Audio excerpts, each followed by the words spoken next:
Good evening, everyone, and welcome. I'd like to call the City of Homestead fiscal year 2022-2023 second budget hearing, special call council meeting to order. Madam Clerk, would you call the roll, please? Councilwoman Bailey. Here. Councilman Roth. Here. Councilman Fletcher. Here. Vice Mayor Guzman. Here. Mayor Losner. Here. Thank you. Mr. Manager, are there any additions, deletions, or deferrals? Good afternoon, Mayor. There are none. Thank you. All right, Mr. Attorney? Yes, Mr. Mayor, I am required to read the following statement into the record before we take the first item.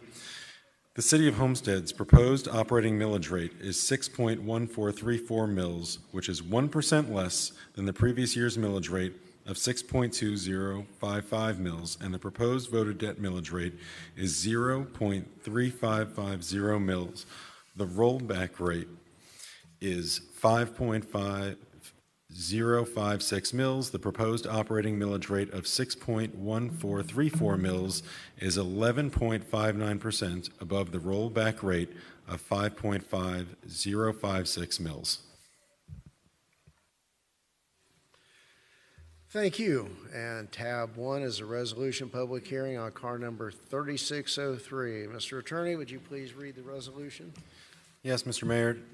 Tab 1 is a resolution of the City Council of the City of Homestead, Florida, adopting the final operating millage rate of ad valorem taxation and adopting the final millage rate for debt service on the general obligation bonds for the fiscal year beginning October 1, 2022 and ending September 30th, 2023.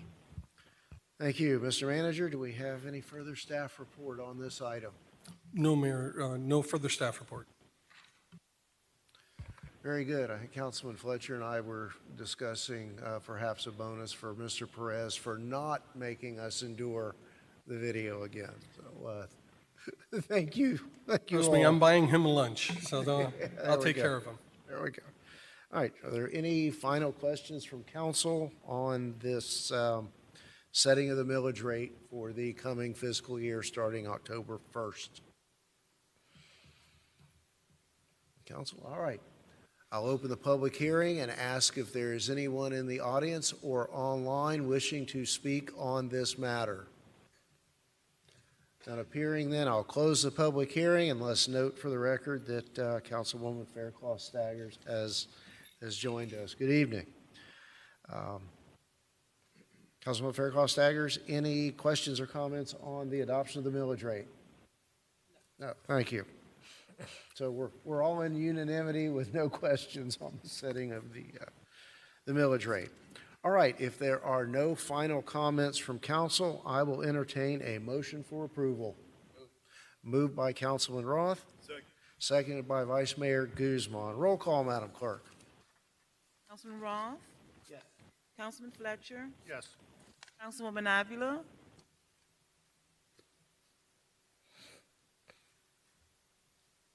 Councilwoman Faircloth Staggers. Councilwoman Bailey. Vice Mayor Guzman. Yes. Mayor Losner. Yes. The motion carries. Very good. Next item is tab 2, ordinance public hearing, car number 3602, adoption of the fiscal year 2023 budget. Mr. Pearl? Yes, Mr. Mayor, this is the second reading of an ordinance of the City of Homestead, Florida, adopting the budget for each of the several funds and departments of the city for the fiscal year beginning October 1, 2022 and ending September 30th, 2023. Approving capital improvement plan, providing for repealer, severability, and an effective date. Thank you. Anything further, Mr. Manager? No, Mayor. Any final questions from council regarding the adoption of the budget? All right.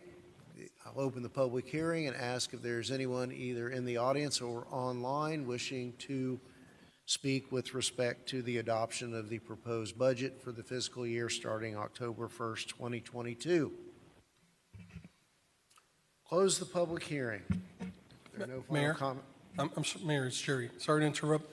Miss Avila is trying to speak, but she says she can't get unmute. Danielle? Okay, I think I'm unmuted now. Can you hear me? We can. Okay, thank you. So I want to be on the record as a yes vote. I've been listening in, but have not been able to unmute until now. Thank you. Well, we are about to have that roll call vote on the adoption of the budget, so let's close the public hearing. We have a motion to approve the budget. Moved by Vice Mayor Guzman, seconded by Councilwoman Bailey. Roll call, Madam Clerk. Councilman Fletcher? Yes. Councilman Roth? Yes. Councilwoman Fairclough Staggers? Yes. Councilwoman Bailey? Yes. Councilwoman Avila? Yes. Vice Mayor Guzman? Yes. Mayor Losner? Yes. The motion carries. Thank you. If there is nothing further, this concludes the special call meeting for the adoption of our fiscal year 2022-2023 millage rate and City of Homestead budget. I will now entertain a motion to adjourn. Moved by Councilwoman Bailey, seconded by Vice Mayor Guzman. All in favor? All right, this portion of the meeting is adjourned. Do we have any prohibition against going forward with the presentation agenda now? I think most of the recipients are here. If we can go ahead and do that. I believe Councilwoman Avila has some presentations herself that she wants to be here for. Sure. Do we have an idea of how far out? Councilwoman? Well, the presentations are scheduled for 5:45, so one of my guests is expected to arrive at that time. If there's other presentations, they can go ahead of me, but I am on the road. I'll be there in about 5 minutes. Very good. Thank you. We'll go ahead if Councilwoman Bailey, if you want to go forward. Mine's not here, so go ahead. Oh, okay. Well, we're going to open the presentation agenda. The proclamation that Councilwoman Bailey is going to present, I believe her folks are here. It's on the way down. The actual proclamation is on its Whatever way council wants to do. downstairs, and we'll then take a little break and then re-adjourn for Councilwoman Avila's presentation.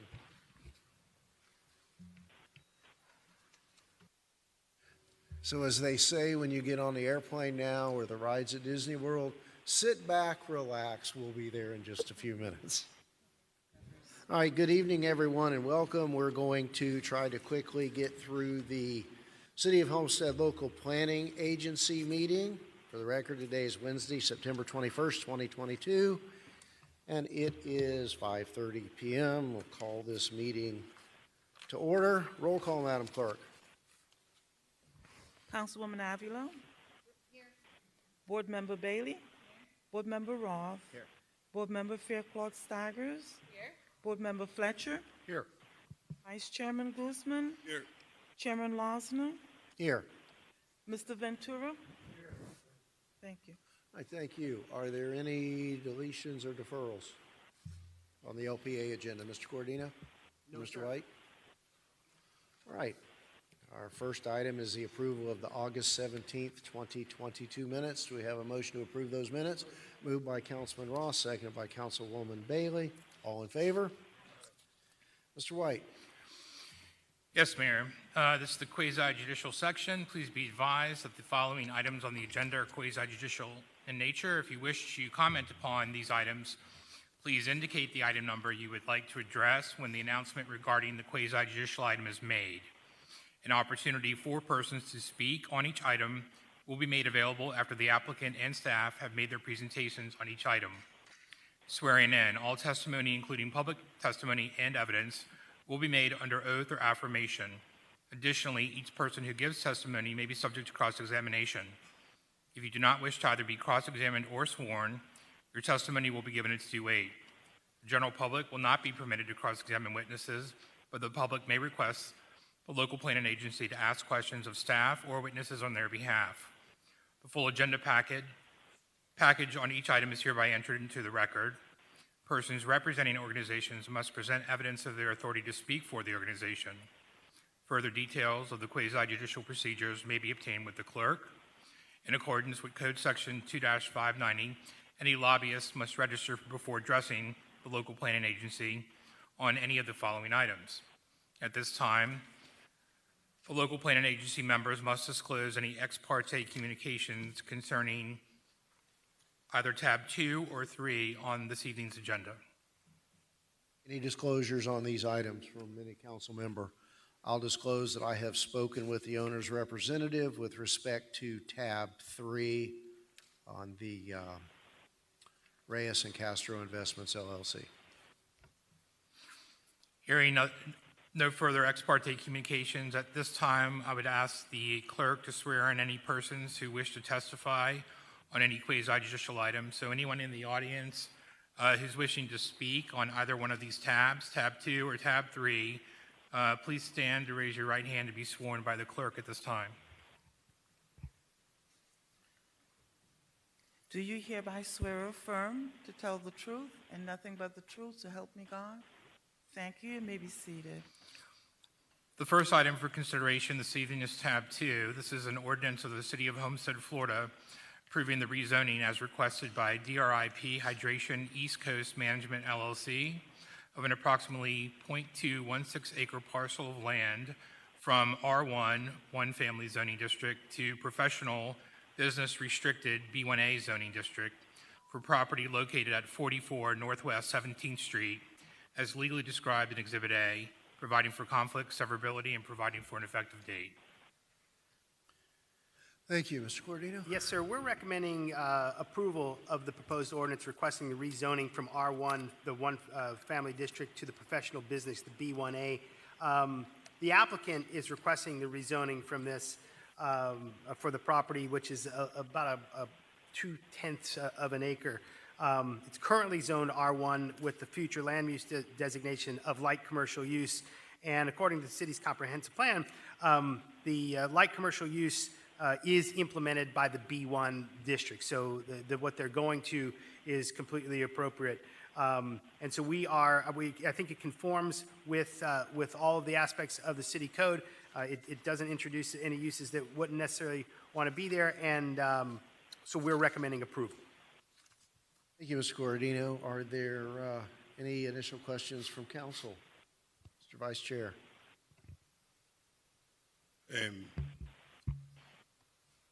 I like the fact that this is happening in the northwest section. It's going to create much needed jobs, and it conforms with the city's comprehensive plan, so I'll be supporting this today. Thank you. Thank you. Any further questions or comments? Is the owner or the owner's representative present?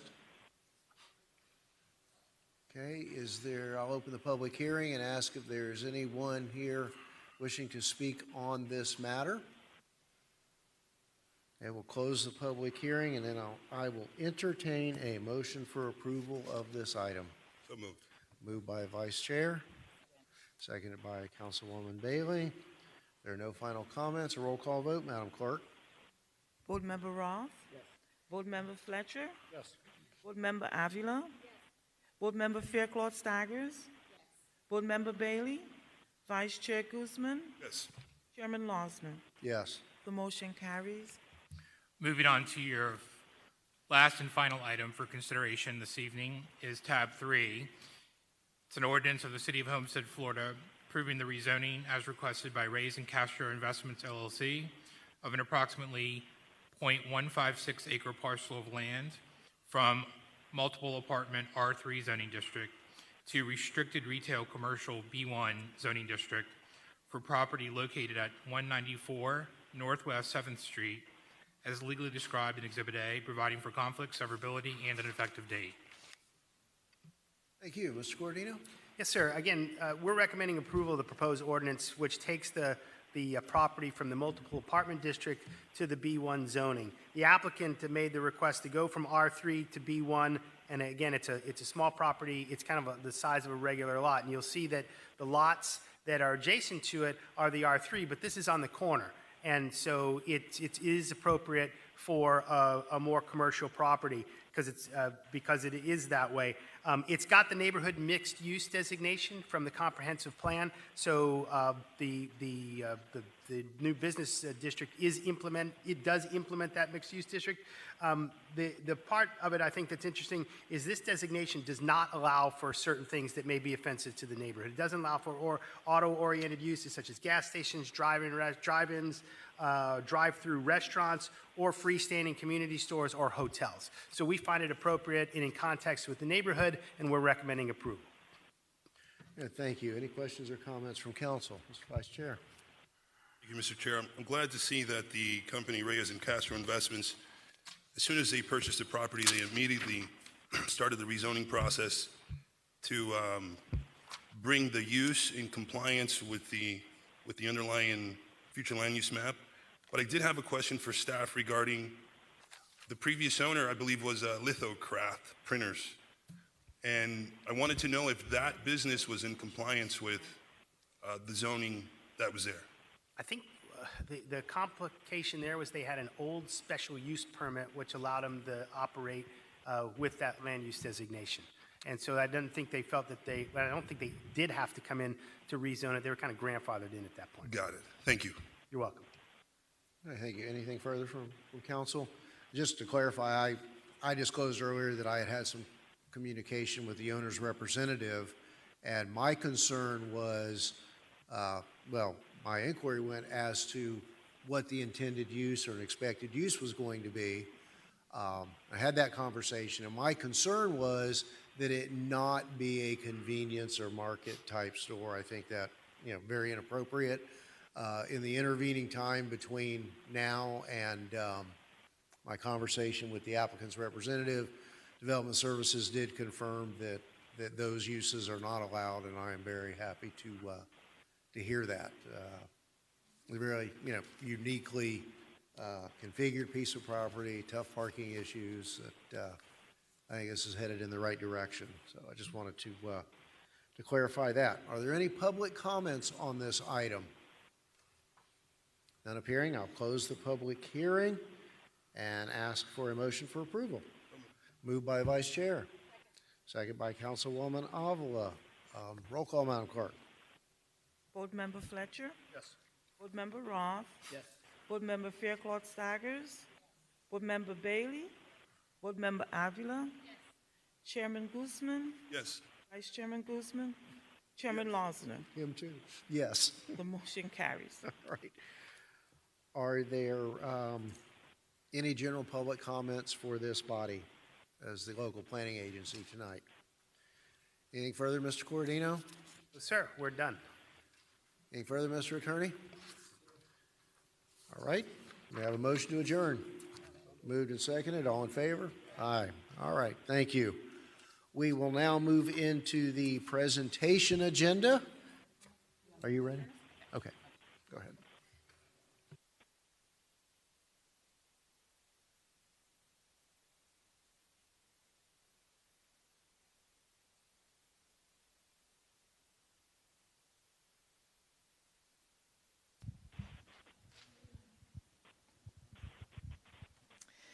Good evening, everyone.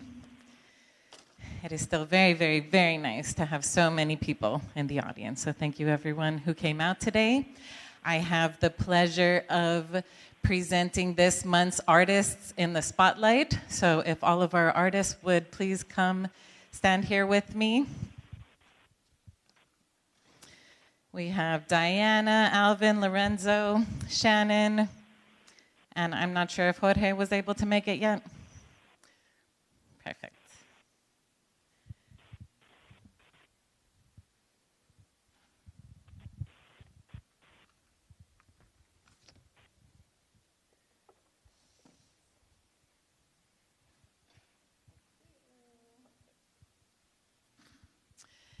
So last month, we presented our scholarship checks to the organizations that we chose for this last year's Art in the Park. And I'm glad we have our commissioner here because we get to give him another hand. He matched our scholarships, and for that, we are truly thankful.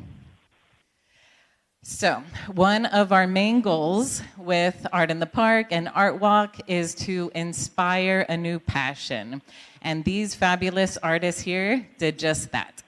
So as a little token of thank you, we are setting up a really cool gallery night for you at the Seminole Theater where they can sell their work and be able to showcase some of the different types of artwork that they do. So our gallery night at the Seminole Theater will be October 13th at 6 p.m.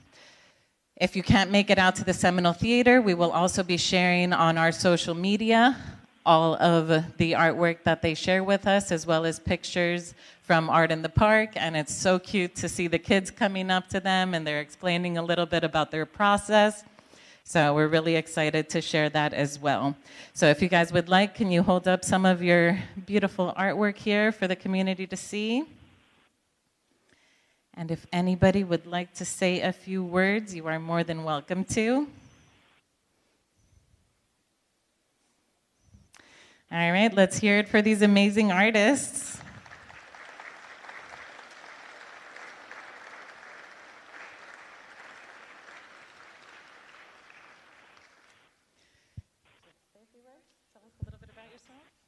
Hello, everyone. How's everyone doing tonight? Everything all right? Yeah?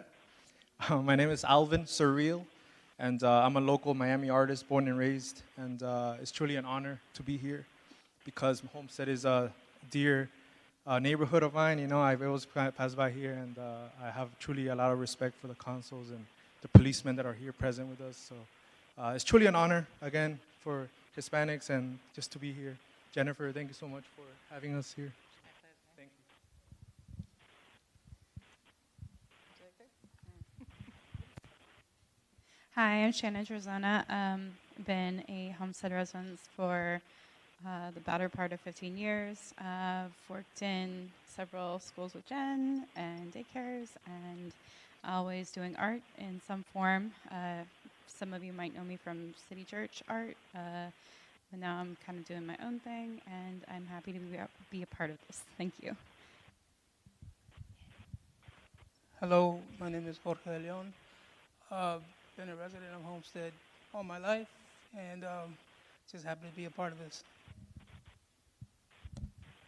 Hi, my name is Diana, also known as DXC, and I'm really grateful to be here and be able to share my art. I'm actually located in Broward County, so it's really exciting to actually step out of there and meet some new people from Homestead and be able to show my work. You guys can also find my artwork at DXC Studios on Instagram or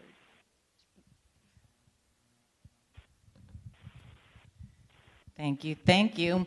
So as I mentioned, we're going to be sharing your work on our social media, so you can send us all your handles so we can share those as well. Mine is at Homestead CW Bailey or Jennifer Bailey on Facebook. All right, thank you guys so much, and we hope to see you out at the Seminole Theater on the 13th at 6 p.m.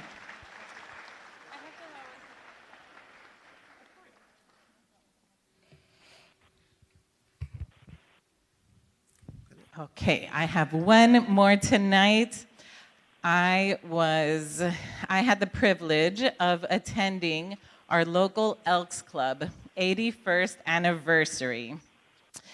We celebrated their brothers and daughters and their very long-standing commitment to our Southwest community.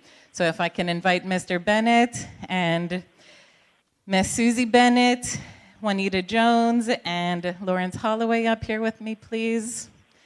We have a small token of appreciation with this proclamation to thank you for your long-standing service to the community and all that you do.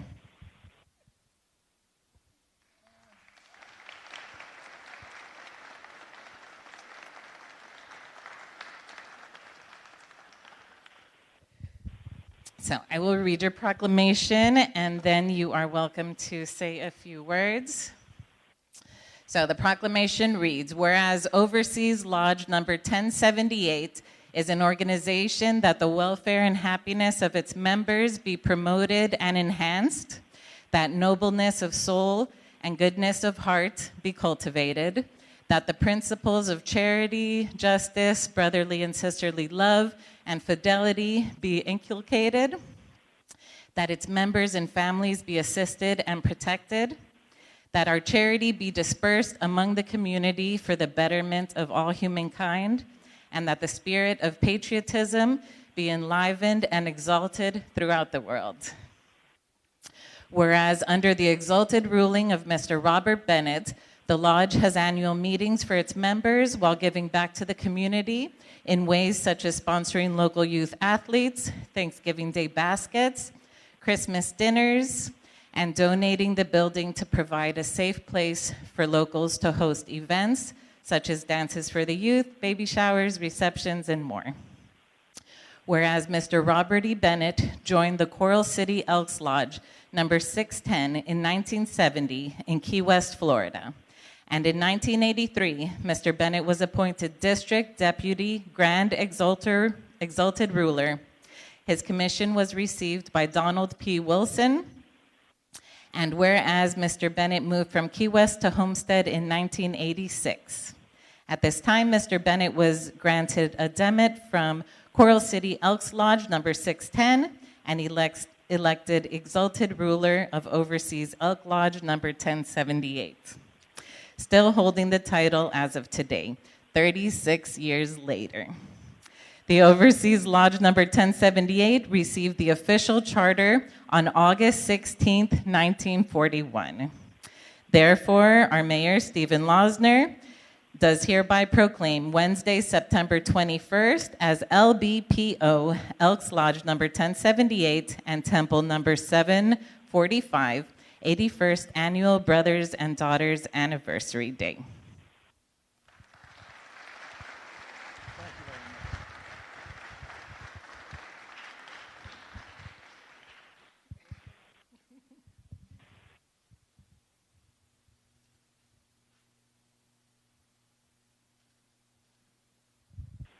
Good afternoon, everybody.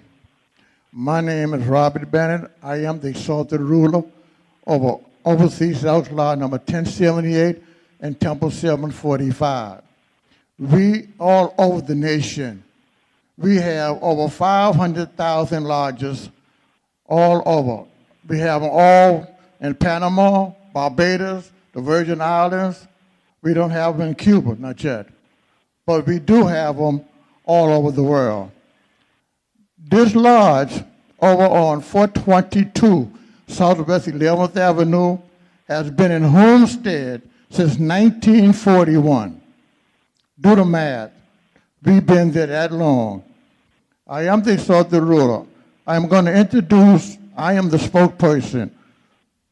This is my wife, Susie Bennett. She is the daughter ruler over the ladies. Now, we cannot leave the ladies out. We do have a temple. She is the daughter ruler. Next to her is her financial secretary. Next to Juanita Jones is my right-hand man, Exalted Ruler. In case anything happened to me, he takes over. You know, you got to have somebody. We're not going to be here all our lives. And I want to thank commissioners, and I want to thank Ms. Jennifer and all the councilmen. Please recognize Overseas Elks Lodge. We are a non-profit. We don't make money. If you want to come and rent the place out, or either we don't ask for nothing, you can give us a donation. All right? And we do have a lot of things we do. Halloween, Thanksgiving, Christmas baskets, and churches that wants to use it to have a little something. If the church is having a problem, they can come and they can use our Elks Lodge for that. We don't charge. And again, thank you very much. May God bless each and every one of y'all. Thank you for listening to us.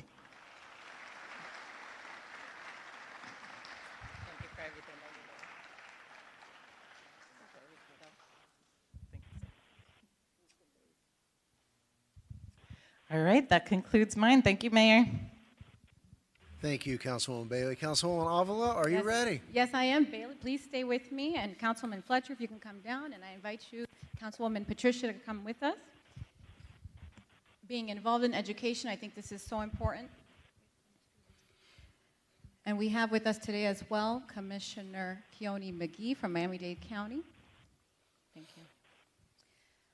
So if you've noticed, we have packed the room tonight with men and women in blue and in gray and in beige and all the different colors representing Homestead and Miami-Dade County. And I brought you all here today because in recent events, there have been several incidents involving gun violence in schools here in Homestead. Thankfully, there were no tragedies, but because of the heroism and the brave response, swift and efficient response that we had from our local PD and accompanying agencies, we were able to make the arrests of those that were responsible for the threats, and our schools are safer and our communities are safer because of it. And so while every day, all of us, we go about our day taking for granted our safety and taking for granted the peace of mind, you all are out there protecting us.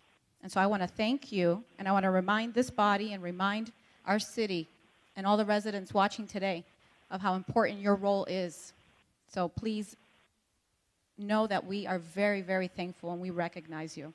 And so when this happened with not just one but two of our schools recently, of course I had to call Miami-Dade County, and Janie Oliveira was so awesome with helping us put together some certificates that Commissioner Keone McGee has stamped his seal of approval, as well as has the mayor of Miami-Dade County stamp on there too.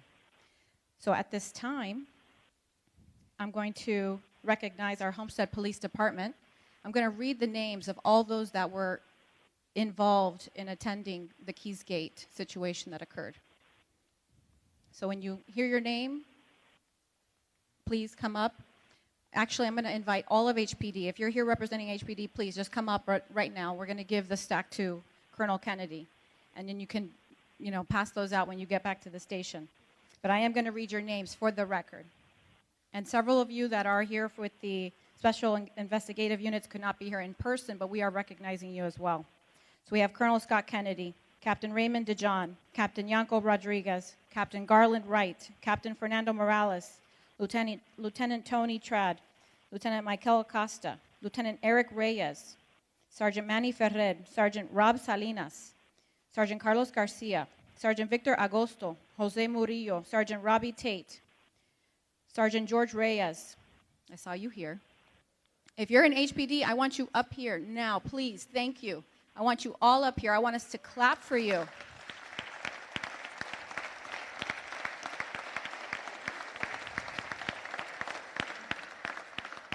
Detective Pete Perez, Detective David Raffles, Detective Lazaro Guerrero, Detective Lexis Guerrero, Detective Jesus Gonzalez, Detective Jesus Velasquez, Detective David Mata, Detective Raul Cabrera, Detective Jennifer Roa, Detective Juan Roa, Detective Eric Rodriguez, Detective Christopher Wilson, Detective Albert Rodriguez, Detective Xavier Hernandez, Detective Mario Arzuaga, Detective Joel Fuste, Detective Bert Mocombe, Officer Diego Quiroga, Officer Louis Robinson, Officer Kenneth Hurtado, Officer Jennifer Stevenson, Officer Raul Perez, Officer Wayne Rogers, K-9 officers Douglas Anderson, K-9 officer Ricardo Aguirre, Officer Alex Murguido, Officer Shannon Wadley, Officer Aaron Pierce, Officer James Sendry, Officer Salvador Lopez, Officer Green, Mr. Greg Green, Officer Carlos Lago,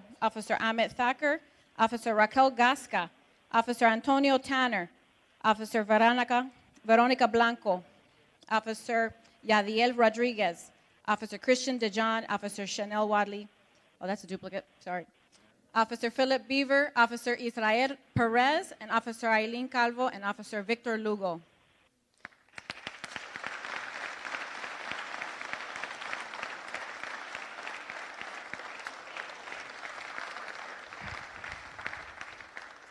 I want the half starting at Robinson, and that way, come on to this side, please. Yes, come on over here. And I would like to have Commissioner McGee read what the certificate says, please.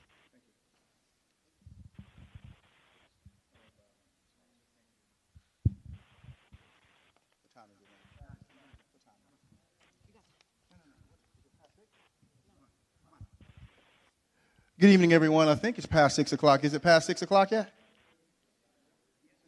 6:01. Good evening, everyone.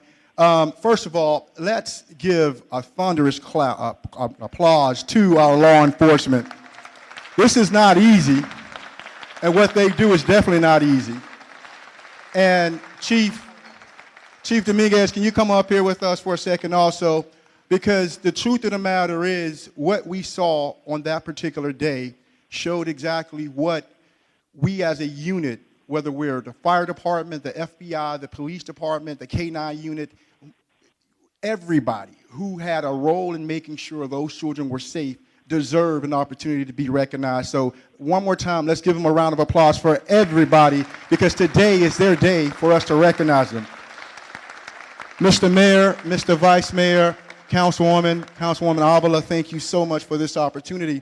And I brought up our chief at the county because at the end of the day, we couldn't be where we are and do what we do without the oversight and, more than anything, but the protection and the logistical services provided by the Miami-Dade County Police Department. So on behalf of Miami-Dade County and our 3 million residents and our $10 billion budget we passed last night, I know, we want to present this certificate of appreciation. And it's on behalf of the mayor and the Board of County Commissioners, and it reads, as Commissioner and on behalf of the mayor, the Board of County Commissioners and the residents of Miami-Dade County take great pleasure in presenting this certificate of appreciation to you in recognition of your dedicated and selfless service to the safety of our communities on this 21st day of the month of September 2022 in Miami-Dade County, Florida. That is the certificate of appreciation that we're giving you. Chief, would you like to make a statement? I put her on the spot, y'all. Trust me, she's on the spot. No notes. Yeah, I'm used to that.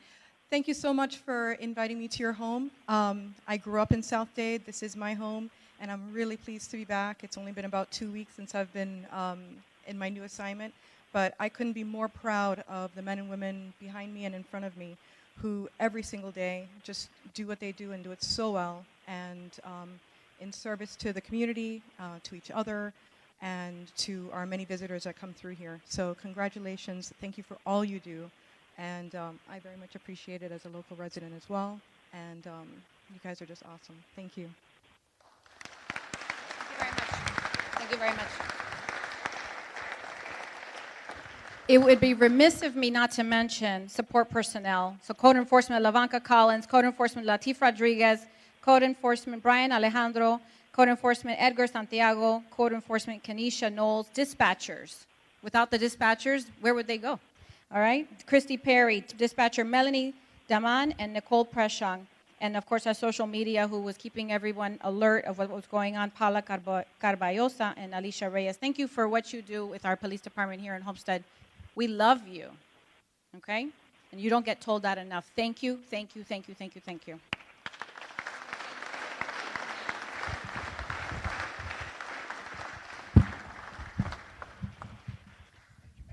Those are for you. All right. Next up, we're going to recognize the Miami-Dade County School Board, and I'm going to hand it over to Patricia. Good evening, everyone. Thank you. And thank you so much, Councilwoman Avila, for bringing forth this very important presentation. Before I acknowledge and recognize those members of the Miami-Dade County Public School Board who supported this effort, I would be remiss if I did not acknowledge the school principal who's here this evening from Keys Gate Charter School, Ms. Kareem Baez, and the work, yes, and the work that your team did inside the school to help bring forth this resolution. As a school principal, I recognize the training that takes place to prepare our teachers, support staff, and students for incidents like this. When we put that theory into practice, it's an entirely different level. So thank you so much for the work that your team did to help bring forth a very positive resolution. And to the parents, it's very important that you talk to your children about the decisions that they make. Because when they don't make the right decision, we have all these people right in here that will unfortunately have the consequences inflicted upon them. So have those tough conversations with your children to ensure that this doesn't happen anymore. And I challenge our agencies to be proactive, to go into the school, the mental health coordinators, to have these conversations with students about what happens when they do things as such. So thank you so much to your team, and send our best to everyone at Keys Gate Nation, as you say. So although I'm not here representing the Miami-Dade County Public School Board, I am honored to acknowledge those that played a part in this. So if you are here on this evening, you will please join us up front. K-9 Officer Benito Joseph, K-9 Officer Tyler Wright, and K-9 Officer Brian Bermudez. You will please join us up front. Thank you so much.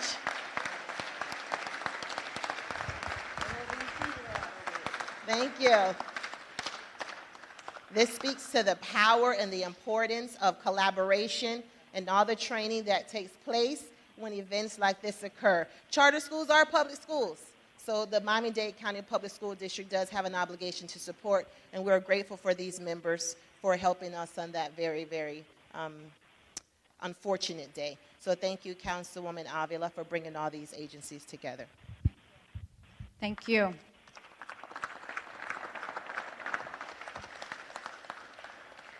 Next up is our Miami-Dade Fire Department, who also attended and assisted. Councilwoman Jennifer Bailey will present those. Thank you. So just in case you didn't hear that before, have those tough conversations with your children. Nothing is going to change if they don't understand the gravity of these false alarms and obviously the gravity of the non-false alarms. I want to personally thank you as a mom. I have 2 boys in school. My husband is out of school. I'm out of school. So this hits personally close to home. So thank you very, very much for being out there every day, and especially thank you for how you've handled the frantic parents. I know that can be incredibly difficult, and I just have heard so many positive remarks from the families that were out there, so concerned. So thank you for taking that seriously as well, because there is no scarier thing than receiving that phone call and knowing that your child's school is under a possible attack. So I'm sorry, who am I presenting? The fire department. So our Miami-Dade Fire Department, if we have any of our fire department here, please come join us.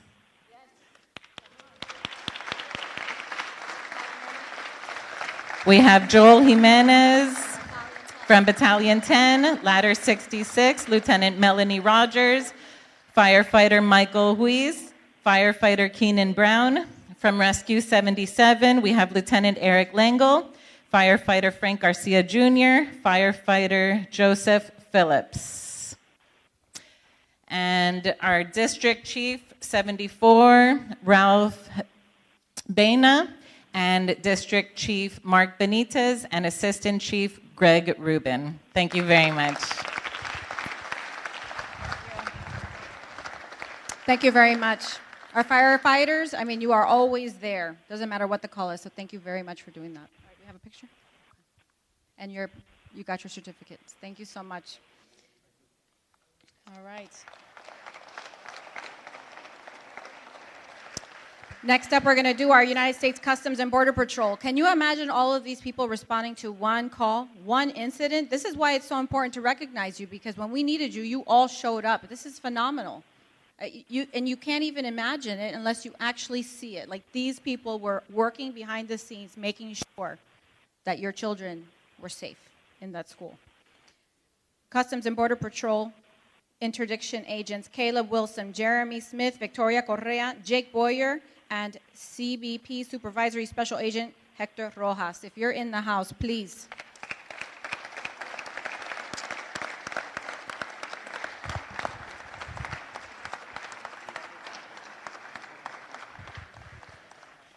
They come equipped. I haven't seen you guys in person. Nice to see you.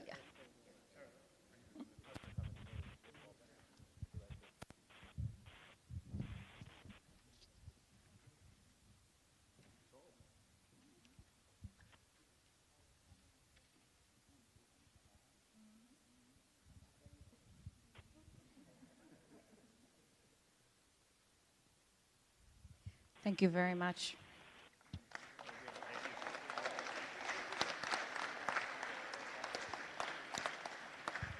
Now for our Miami-Dade Police Department Priority Response Team, Hector Aleman, the Sergeant Hector Aleman, Officer Jacob Lendick, Officer George Narvaez, Officer Jesse Ramirez. I saw you in the room, Jesse. Come on up. Officer Victor Planes, Officer Nicolai Junco, Officer Orlando Gonzalez, Officer Joshua Perez, Lieutenant Raul Martinez, Lieutenant Joseph Zanconato. Thank you, thank you, thank you.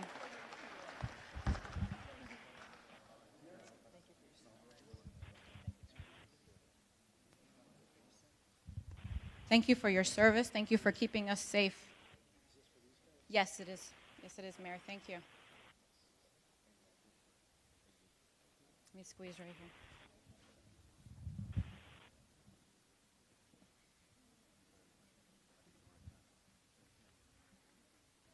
here. Guys, squeeze it in. If we can get some of you guys on this side, come on up. Come on down. Don't be shy. Come on, come on.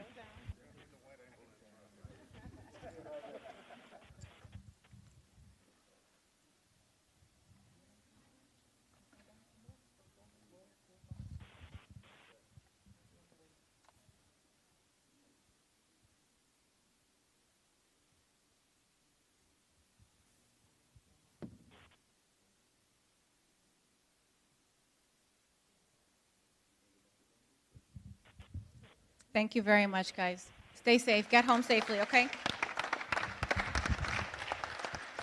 And we're almost done, I promise. I promise, but this is the least we can do for all the work and all the hours they put in. We want to also recognize North Bay Village Sergeant Manny Casais and his family members, Yamila Brief and Nicolas Casais, his son and daughter. They're here. Isabela, Sophie Veres. Apparently they have a student at Keys Gate. That's for you, sir. I can't imagine the fear in your heart that day, having friends and family attending the school.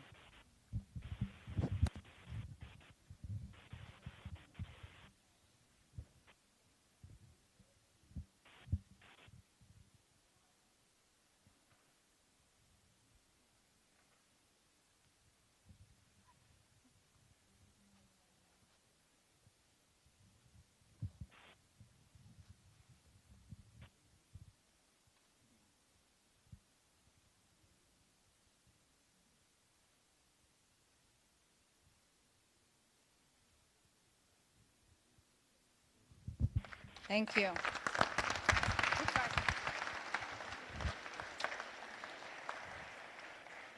And last but not least, our FBI Special Agent Scott Curley, who cannot attend and be on camera due to undercover roles, and Special Agent Colin Starnes and Supervisory Senior Resident Agent David Solis. So if we have anyone from the FBI here.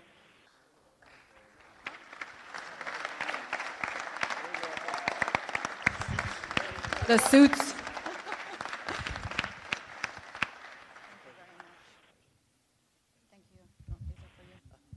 We want to recognize you guys were on the phone with us right away when this happened. Oops, sorry.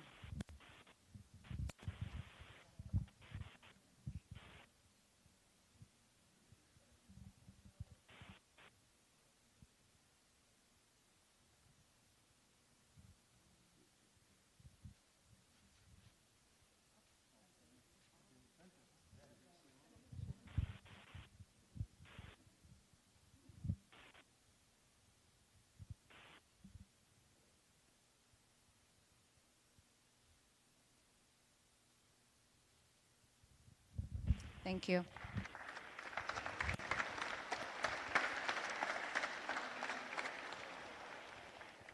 So the children that were involved in those recent events are forever changed, and their lives will unfortunately and undoubtedly be plagued with legal challenges for the rest of their lives and long into adulthood.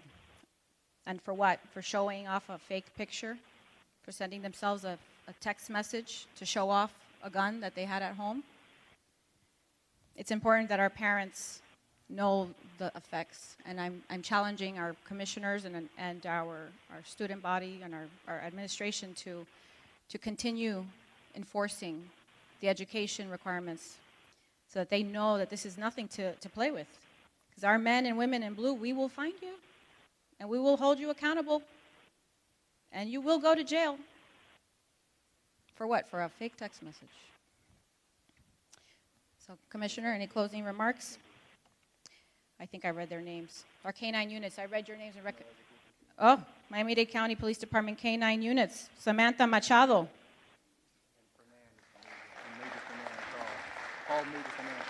Major Fernan Charles, please come down. And Detective Victor Gill. And Detective Harold Riobi. And Detective Jesus Martinez. My apologies. Your canines were in the school looking for it. Sometimes they didn't find it, but sometimes they did. They didn't find it because they were false alarms, these false threats, and for what? Your whole life ruined for nothing. Go ahead and give them. Commissioner, thank you so much for being here today. No, thank you. Listen, let's give them another round of applause. This is huge. And let's also give Janie a round of applause. She was like the oil in this machine, making sure these certificates and things are produced, even though we had a long night last night.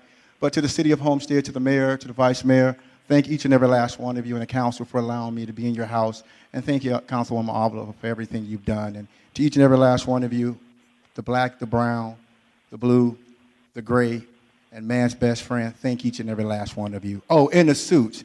And last but not least, the vice mayor and I have a little joke going on. We're looking for a gym to attend because I can tell you 95% of the people who came up here, and the words of the guys on the streets, man, they were swole.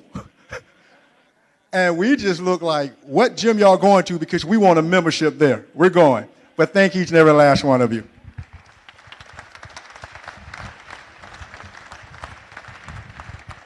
And I want to give an opportunity to our mayor and our vice mayor to say something before we close out and go into our council meeting. Of course, you have all of our support. At first, I was just inviting Councilman Fletcher and Councilwoman Bailey because the schools that were affected were in their districts. But then I said, of course, Councilwoman Patricia, she's in education. And then, of course, this is a team effort. Up here as a team, we all support you. And we want you to know that you are making a difference in our community. And I pray for you on a daily basis. And we love you. Here, Vice Mayor. Thank you, Councilwoman Avila. I wanted to say a few words and just, again, thank you to our law enforcement and our first responders for the work that you guys do. It is obviously very appreciated.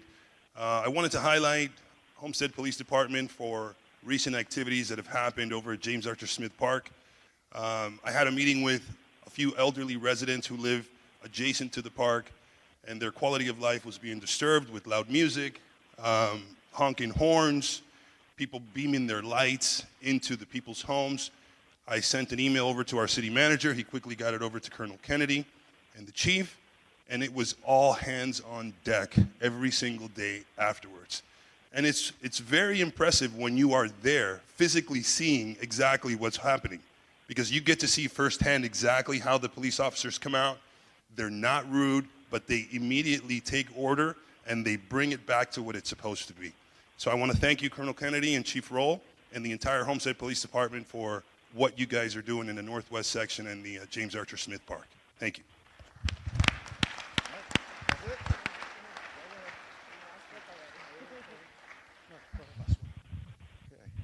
Well, again, thank you all. Appreciate the opportunity to greet most of you, and to our Homestead folks, whether you're law enforcement or code enforcement, whatever department you were in and you've been at these incidences, as I said to the guys out in the lobby as they were leaving, we know it's what you trained for. We want to continue to be able to provide all of that kind of training. It's not something we ever want to do, but it seems as though that's the world we live in now. And you're there and you're up to the task no matter what it is, each and every day for us. You know, whether it be over James Archer Smith Park. I got those same phone calls, and whoever was parked there that first night saw my wife and I riding around to see what was going on. You were there, and you're there quickly. Wherever there is, you're always there. And I just want to repeat what I said the other night at the State of the City. Your mayor supports you and understands that no city employee no matter which department you are in, is not any more important than anyone else. We are a co-equal team, and I am here to support each and every one of you. So thank you, Councilwoman, for putting this together.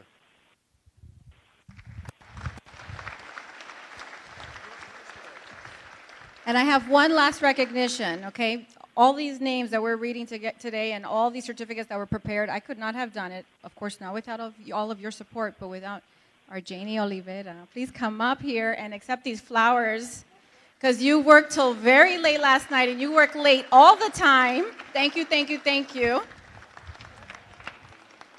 I owe you coffee and croissants. Thank you so much for helping us make this happen. Anyone else like to say something? Our community police officers, thank you for everything that you do. And do anyone else want to say something? No? All right, we're going to close out. Thank you very, very much. Oh, yes, please, a picture with our community police officers. Absolutely.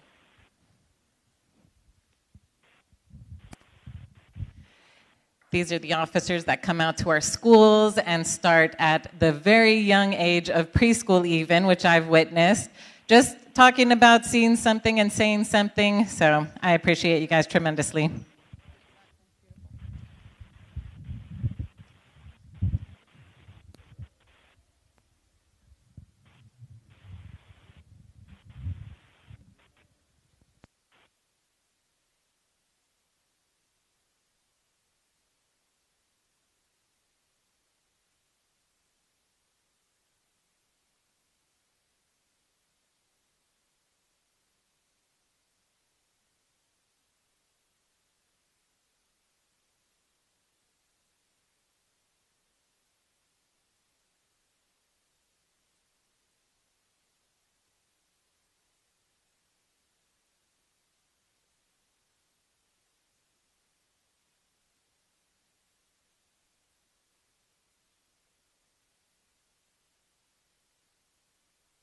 Yeah, thank you all, and that concludes our presentation ceremony.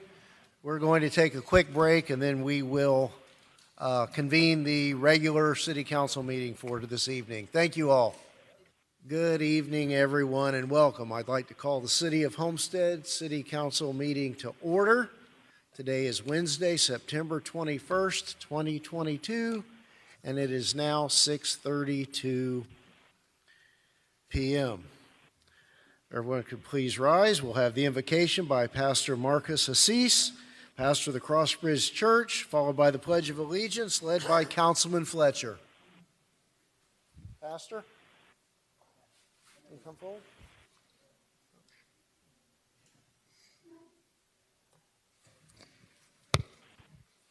Good evening.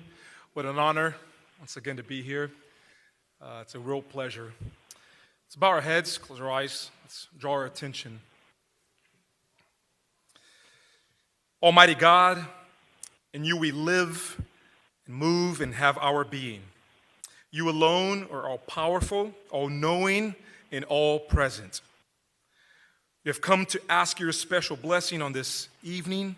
May every word uttered, every thought captive, every motive, and every action be pleasing unto you.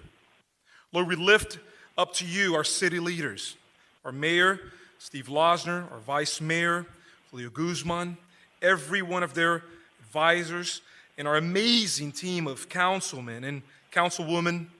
Place a hedge of protection around them and their loved ones. Give them your wisdom, your courage, and bold selflessness to only lead from a place of honor and equity, seeking the peace and the prosperity of the city we so much love, and to labor for the flourishing of our community. Our prayer this evening and every evening is that your kingdom would come and your will would be done in Homestead as it is in heaven. We pray this in your holy name. Amen.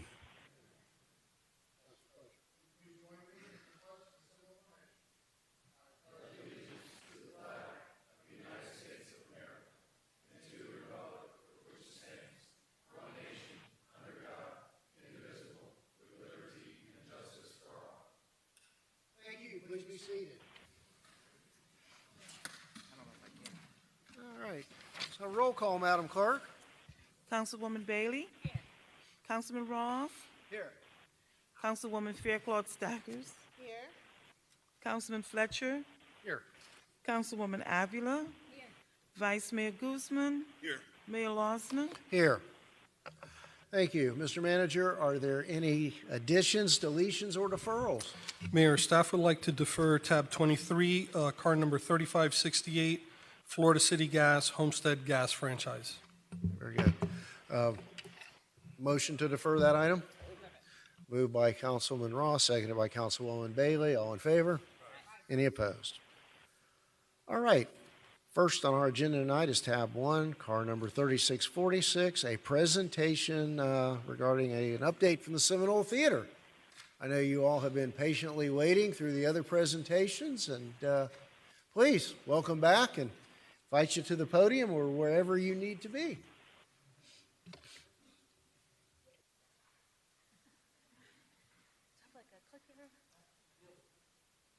Perfect. We can hand it now. Thank you. Hello, Council. How are y'all doing? Good evening, Council. Thank you for having me here today. I am very excited to present to you our 2022-2023 season and additions that we have added. But before we get into that, I want to give a short recap of this past year. Our 2021-2022 season showed Seminole Theater stepping right back into pace after the COVID-19 shutdowns. We remained committed to keeping our doors open during the restrictions in any way that we could. We offered virtual performances to remain engaged with our audiences. We followed local health guidelines and restrictions, adapting as needed and evolving to serve our patrons. We provided a safe place of discourse, artistic representation, and cultural exchange. We had a very busy season. Our showcase series brought in both nationally and internationally touring artists of renown to people of this community. From comics to hypnotists, from dancers to musicians, we provided a variety of programming options to appeal to a wide audience. Our community was very eager to dig back into the arts, and in addition to celebrating our 100-year anniversary in December, we welcomed a record 45,957 people this past year. As an accessible rental venue, we featured everything from dance academies, mixed martial art tournaments, theater companies, YouTubers, musicians, community activists, churches, you name it, and we definitely had it.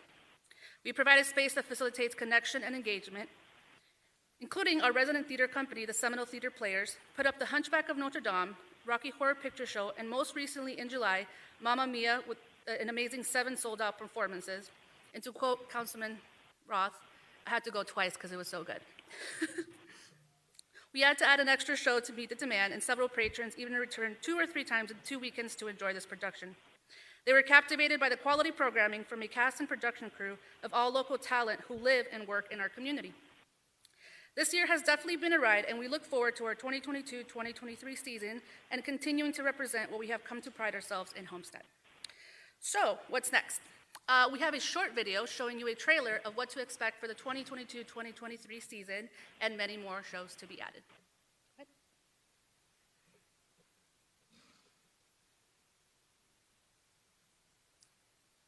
Technical difficulties, 1 second.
So as you can see, there's a little bit of something for everyone. That's so good, we play it twice. Just kidding. There's a little bit of something for everyone, and we'll continue to add more shows, and this is why we're here for the community and yourselves to let us know what you want to see on stage and for us to bring it to the Seminole Theater. In addition to the Seminole Showcase series, I am excited to announce the Community Feature Highlights. This will serve to celebrate diversity within the arts with a special focus on giving opportunities to historically disfranchised communities, and this will accompany our education and community outreach into school and local organizations through Miami-Dade County. This season, we have shows coming up called Kaleidoscope, Be the Dream, and Ladies of Simone. We will partner with local artists and theater professionals to present performances of historical import and high quality. For this season, we partnered with the FIU Theater Company, as well as we're looking into partnering with the MDC Theater Company to make these shows come to life. Next, we have the Seminole Theater Players, who operate under the Friends of the Historic Seminole Theater, and I do have some of my board members who, without them, this would not be possible, so thank you to all of you that are here. Our community's favorite series will bring back Rocky Horror Picture Show, Once on This Island Junior Musical, and Jekyll and Hyde in the summer series. The Friends of the Historic Seminole Theater are also planning to bring back favorites like dance classes and continue supporting the Artist in the Spotlight program led by Councilwoman Jennifer Bailey. Thank you. The Seminole Film Series is also making a comeback. Not only do we showcase classics, but we also add a fun, interactive twist to every movie. This season will be featuring mutant pumpkins from outer space and a trick-or-treat bash, a Christmas event, this first Christmas Carol and Pajama Party, and a Valentine's Day adult event for dirty dancing paired with couples dancing, chocolate, and wine tasting. Lastly, the Seminole Theater rolls out its Homestead Local and Live series. I can say that this was actually inspired by the incredible work that the CRA has recently been doing lately and all the efforts they've been putting into downtown Homestead, and I thought it needed a little bit more push, so we're going to start this series called the Homestead Local and Live series. It highlights artists and artisans in our backyard, providing interactive events in our studio spaces. The goal is to not only be a premier place for locals, but a sought-out destination for our neighboring communities as well. This season, to start us off, we have some fun events. The Ghost Hunt Theater History Tour, that will be right around Halloween time. A Speakeasy and Cabaret series that will take place in our secret room. And a Mommy and Me painting class that will be around Mother's Day. To keep you updated on some of the changes we're working on in the satellite spaces, we are converting our upstairs studios into multi-use black box theater. This will give people more of an opportunity to have access to theater spaces without renting the theater for those that cannot do that yet. We're also finishing the renovation of our terrace and secret room.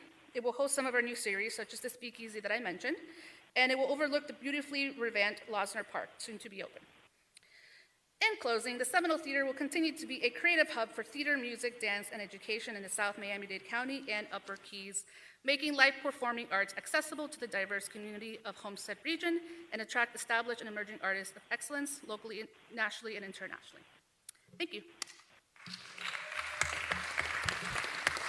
Thank you. Don't run off. Yeah. And not to usurp staff, but those light bulbs, seem to come on over my head at the inopportune moments. Maybe your Seminole Theater Players could reprise one of their show-stopping numbers for the new Losner Park stage as part of the opening event. We actually are in talks about it already, so definitely a possibility, and I think anytime that we can showcase any artists in our community, why not do it? Yeah, that was just so popular and well-received and still talked about that, Absolutely. That opening event that's coming up could be a real opportunity to show what can happen at the Seminole Theater to, I hope, thousands of folks who come there that day for the park reopening and the many events that are going to happen. So thank you, and best wishes for a great new season. Thank you. I appreciate it. Thank you, Council. Mayor. Thank you. Thank you, Catherine, you and your staff for everything that you guys do. It's really makes us proud to see how you've turned that theater around. It's a true beacon of pride. I did want the community to understand a little bit, what exactly is the role of the Seminole Players? How do they play into the theater? Sure. So the Seminole Players, it's under the umbrella of the Friends of the Historic Seminole Theater, the nonprofit that worked with the city of Homestead to get it reopened back in 2015. And among many of the things they do, one of the things they do is the Seminole Theater Players Theater Company. So this theater company actually comes to the Seminole, and they build a partnership with us, And they basically raise funds from the community. They bring in volunteers, up to 50 to 100 people sometimes, depending on the show. Some of them non-paid, some of them volunteers. And they work for about 6 months to put on these shows. Again, volunteer basis, as well as their board that's a volunteer basis. So that's one of the umbrellas that they do for the Seminole Theater Players. That is awesome. And there really isn't a lot of event space or convention space in the city of Homestead. So if there was a convention or a conference that wanted to come to Homestead, would the Seminole Theater be open to that? Absolutely, 100%. I can tell you I've been very creative about bringing conferences there. Even if we have to utilize every corner of the theater to make it a whatever you want to call it, we get creative and make sure it happens. All right. We've So never turned anyone away. That's in the works too. Yeah. Thank you again. Thank you. All right, thank you, Councilman. Councilman Roth? Hang on, Catherine. All I can say is Mamma Mia. I know. Mamma Mia. But on a more operational role, and this is going to be more directed at the city manager and the staff, for the props and things that you guys produce for each of the shows that I guess are in-house or done by the Seminole Players, I know that they've been reaching out to me in reference to space, accommodations. I think there's a space you guys use, but it's not air conditioned, and the guys that put these props and build these stages, you know, have a hard time. And obviously during the summertime it's extremely hot to do these things. Right. So maybe we can get staff to look at some areas nearby that we can help improve and enhance and support the theater when it comes to that part of the operation. You guys do a great job. Would you say 45,000 people came through last year? That's a lot of people coming to Homestead. Yeah. So, but we got to try to help them as best as we can. And as she said, most of the players are volunteers. Yeah. The people that build the sets and the props are volunteers as well. I'm not sure where you get all the materials from and who pays for all that stuff, but from the city side, you know, it's a very important operation in the city that we got to give them the ability to do the things that they need to do to put these shows on for us. So in a comfortable and encouraging manner. That's all I have. Thank you, Mayor. And Councilman, we did meet with Catherine, I want to say it was about 3 weeks ago, on site with staff to see what we could do at that facility for the setting up of the stage. Yeah. All right. Thank you, Catherine. Appreciate it. Mr. All right, Mayor. Thank you. Thank you all. Mr. Mayor, I Yes. think we got a couple here real quick. Okay. Chime in. Hi, Catherine. Ladies first. Go ahead. She wants me Okay, to. Mr. Fletcher. We'll let her have the last word. Catherine, how are you? Great to see you. And it's been a while since I've been to the theater, a lot of it due to COVID and things of that nature. But I wanted to point out the fact, and I did have this discussion with the city manager and his assistants here the other day, that we're soon approaching another spotlight on the city of Homestead with the races coming back next month in October. And I think it's very important that we try to focus something in the downtown area as far as a concert or some type of draw during that race weekend in order to help bring additional attention to downtown. I know it's going to be a little tighter this year because Losner Park is not open, but if there's something we can do to focus and get somebody in here for that Saturday night of that race weekend, I think it helps bring more attention to downtown. And us as a board, we can all help push that and bring the news media and things like that down here to help focus a little more on the city of Homestead. Okay, I'll definitely Thank you take so note much. of that. Yeah. Good. Councilwoman. Thank you, Mayor, and thank you, Catherine, and to your board for the work that you're doing to bring these creative experiences into our downtown. And your presentation and looking at the trailer is very exciting. And I have not been to the Seminole Theater participating in your events as much as I have been in the past because I don't necessarily see events that appeals, you know, to me and my family and to the community. And when I look at the attendance at the events, I notice that there's not a large population of African Americans attending and participating in the events that you have there. So how can you use your creativity to actively engage and activate the African American community to ensure that they have a greater access to the Seminole Theater? Sure, I hear you, and that's something I've heard before, and that's something that's very important to me personally. Diversity is the most important thing I look at when I'm creating the season. Not only did I include that this season, more shows to be added, but that's why we created the Community Spotlight Series, so it's part of our showcase series. the two shows, there's 3 shows on there, but 2 of them are particularly aimed to be presented in February, and we're highlighting the African American community. And the partners that we have are going to be through Philip Church and What If Works. We're going to go reach out to different churches in our community and make sure that they feel comfortable coming in and obviously like what we're presenting. And if they have opinions about what we're presenting, adapt to that and make changes. And again, for me, the most important thing is providing entertainment for everyone in our community. Right. I think Yeah. it's very important for theory and in practice. I'm very familiar with Philip Church and What If Works. He has a proven track record, Yeah. and I'm excited to see him on there. You mentioned the churches, and thank you for thinking of the churches, because that is a very important base in the African American community. If you want to take it a step further, I would encourage you to consider bringing a gospel fest or a concert into the Seminole Theater. I have been very vocal with our city staff about working with you to ensure that that diversity component is there in practice. Sure. And I would think the community would really feel valued and want to come to the Seminole Theater, because that would definitely be a draw to them. So just some feedback to ensure that everyone in our community is accessing the Seminole Theater. But thank you so much for your work, and I hope to come back soon. All right, we'll see Thank you you. soon. All right, thank you. Thank you. Good night. Appreciate you being here.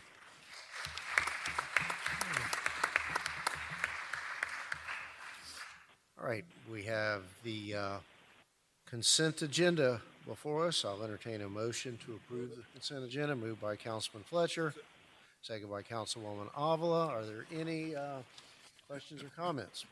All in favor? Aye. Any opposed? All right. Mr. White? Yes, Mayor, Council, this is the quasi-judicial section of the agenda. Please be advised, following items on the agenda are quasi-judicial in nature. If you wish to comment upon any of these items, please indicate the item number you would like to address when the announcement regarding the quasi-judicial item is made. An opportunity for persons to speak on each item will be made available after the applicant and staff have made their presentations on each item. Swearing in. All testimony, including public testimony and evidence, will be made under oath or affirmation. Additionally, each person who gives testimony may be subject to cross-examination. If you do not wish to either be cross-examined or sworn, your testimony will be given its due weight. The general public will not be permitted to cross-examine witnesses, but the public may request the council to ask questions of staff or witnesses on their behalf. The full agenda packet on each item is hereby entered into the record. Persons representing organizations must present evidence of their authority to speak for the organization. Further details of the quasi-judicial procedures may be obtained from the clerk. In accordance with Code Section 2-590, any lobbyist must register before addressing the council on any of the following quasi-judicial items. So at this time, I would ask council members to disclose any ex parte communications concerning any items on the quasi-judicial agenda this evening. Any additional disclosures? Councilwoman? Yes, tabs 16 and 17. Thank you. Councilman Fletcher? Tabs 15 through 17. Vice Mayor? Tabs 15 through 17. Councilwoman? I don't have any. All right. Councilwoman Avila? Yes, I recall conversations on tab 15, and I think tab 20. Councilman Roth? Yeah, that's what Yeah. And other than as disclosed in the meeting earlier tonight with respect to tab 20, I have no additional disclosures from last meeting on first reading. All right. So at this time, I would ask anyone in the audience who wishes to speak on any of the quasi-judicial items this evening to please stand and raise your right hand to be sworn in by the clerk. Do you hereby swear or affirm to tell the truth and nothing but the truth, so help me God? Thank you. You may be seated. Mayor, with regards to tab 15, 16, and 17, those are all applications that are contingent upon or predicated upon the second reading of the ordinance dealing with the Crystal Lakes PUD, which is car number 3627, tab 21. So if you'd like, I can introduce that item, and then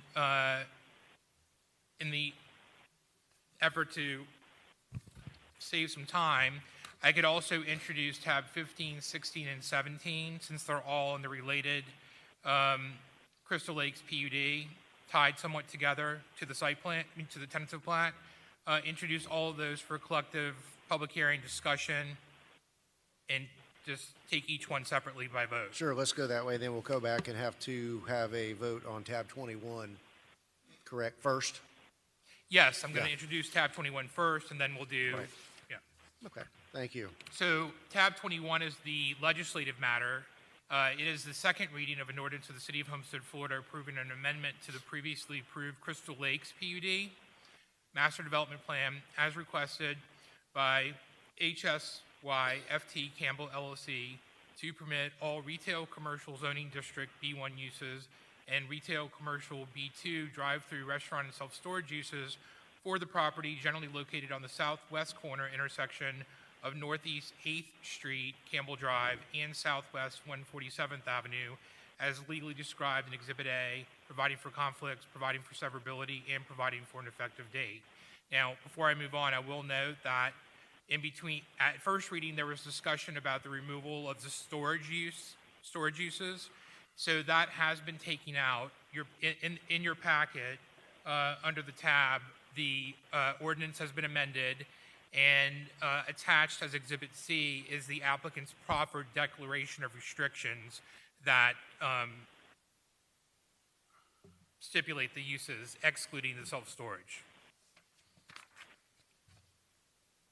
Going back to the quasi-judicial items related to tab 21, it's tab 15, which is the resolution of the City of Homestead, Florida, granting site plan approval as requested by Bowman Consulting Group, Ltd., for the development of an approximately 4,839 square foot restaurant with drive-through operations on an approximately 1.4 acre parcel of land identified as Tract A, generally located on the southwest corner of Southwest 312th Street, Campbell Drive, and Southwest 147th Avenue, as legally described in Exhibit A, and providing for an effective date.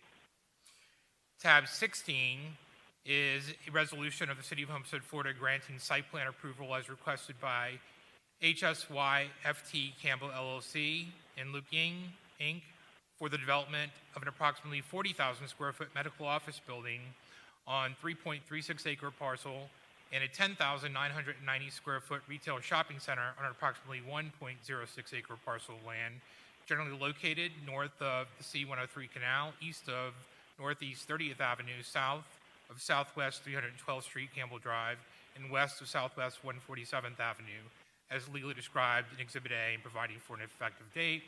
And finally, tab 17 is the related tentative plat application. It's a resolution of the City of Homestead, Florida, granting tentative plat approval as requested by HSYFT Campbell LLC and YEUNG Inc. for development of a 4,839 square foot restaurant with drive-through operations, a 40,000 square foot medical office building on 3.36 acre parcel, and an approximately 10,990 square foot retail shopping center on 1.06 acre parcel of land, generally located north of the C-103 Canal, east of Northeast 30th Avenue, south of Southwest 312th Street, Campbell Drive, and west of Southwest 147th Avenue, as legally described in Exhibit A, and providing for an effective date. Hey, thank you. Before we start, for our friends from the South Dade swim team, let me put this in real world terms. We're about to do some approvals that are going to allow this community to have a Chick-fil-A on Campbell Drive across the street from the hospital. So while from your side of this table, I'm sure it sounds really dry and boring and mind-numbing, this is what we're really doing here. So I just wanted to share that with you all. Okay, any questions or comments from council? I think this is second reading on each one of these items. So I will ask then if there's anyone wishing to speak on any of these matters, any of these items. regarding this parcel, whether it be the amendment or the other approvals that are going to accomplish these wonderful additions to our community. So none appearing. We'll close the public hearing and ask for a motion to approve tab 21. Moved by Councilwoman Avila, seconded by Vice Mayor Guzman. Roll call, Madam Clerk. Councilman Roth? Yes. Councilman Fletcher? Yes. Councilwoman Avila? Councilwoman Fairclough Staggers? Councilwoman Bailey? Vice Mayor Guzman? Yes. Mayor Losner? Yes. The motion carries. All right, so now we go back to tab 15. Do we have a motion to approve? Moved by Councilman Roth, second by Councilman Fletcher. Roll call, Madam Clerk. Councilman Fletcher? Councilman Roth? Councilwoman Fairclough Staggers? Councilwoman Bailey? Councilwoman Avila? Vice Mayor Guzman? Yes. Mayor Losner? Yes. The motion carries. And a motion on tab 16. Moved by Councilwoman Bailey, second by Councilwoman Avila. Roll call, Madam Clerk. Councilwoman Fairclough Staggers? Councilwoman Bailey? Yes. Councilman Roth? Yes. Councilman Fletcher? Yes. Councilwoman Avila? Yes. Vice Mayor Guzman? Yes. Mayor Losner? Yes. The motion carries. And tab 17, do we have a motion to approve? Moved by Councilwoman Bailey, seconded by the Vice Mayor. Roll call, Madam Clerk. Councilwoman Avila? Councilwoman Fairclough Staggers? Yes. Councilman Fletcher? Yes. Councilman Roth? Yes. Councilwoman Bailey? Vice Mayor Guzman? Yes. Mayor Losner? Yes. The motion carries. All right, that concludes the portion of this agenda dealing with what we all like to call the Chick-fil-A site. And if there are no objections, I'd like to deviate and go ahead and recognize, and I'm looking for the other John Burgess, and I have to apologize. I know when you registered to speak here, your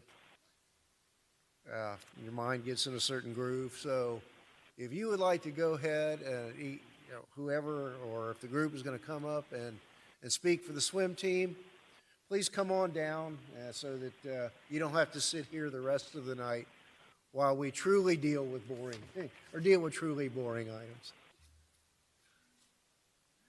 Come on, JR, you're the one that registered. Sean, we were looking for the wrong John Burgess. Yeah. Welcome. It's on. It's on? Yeah. Hello? Okay. Hi.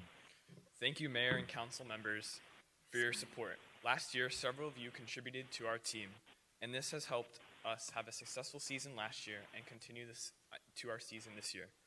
Your donations have helped us pay for lane rentals for practices and provide money to host swim meets at the South Dade pool.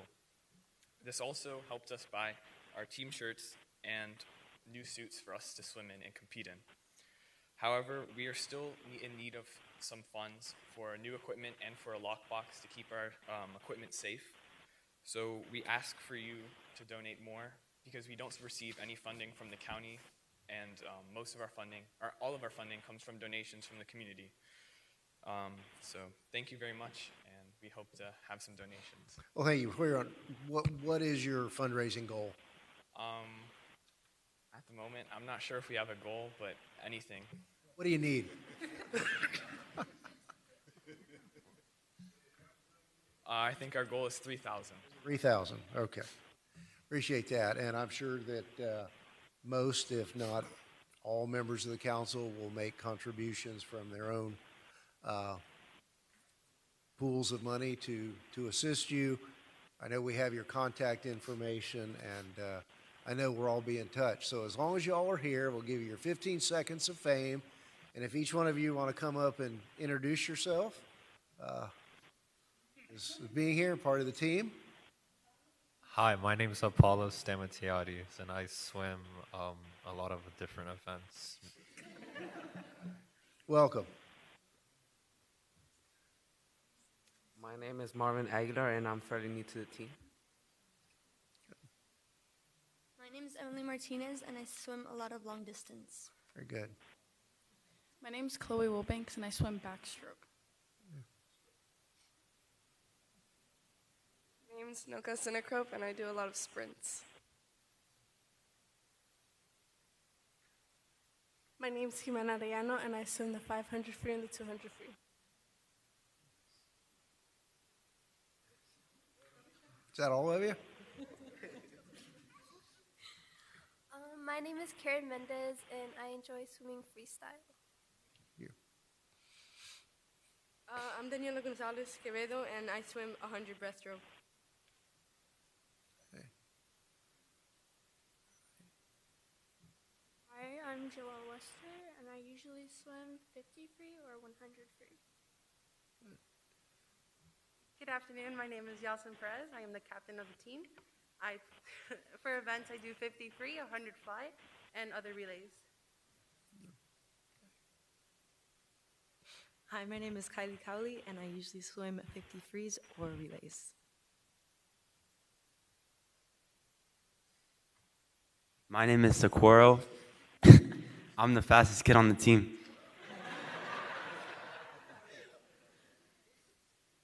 I knew Burgess wasn't telling the truth when he said he was. Good evening. My name is Jason. You're a little Cohen. old. Yeah, I swam backstroke 100 years ago, but now I coach South Dade swim team. Been doing it for 20 years, and I thank you for your consideration tonight. Thank you.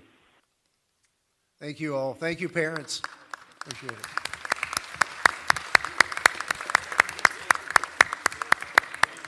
Oh, we have one more. No? Okay. Is that it? Mayor, if I may? Yes. I would just Councilwoman. like to acknowledge Mr. John Burgess. He is a member of our youth council, and I had a proud mama moment up here when he spoke on behalf of his team. So thank you so much, John. The work in the youth council is paying off because you're serving as a leader, and I'm more than happy to support you in the work that you're doing in this capacity as well. Okay, so as we make donations, how should the checks be made payable?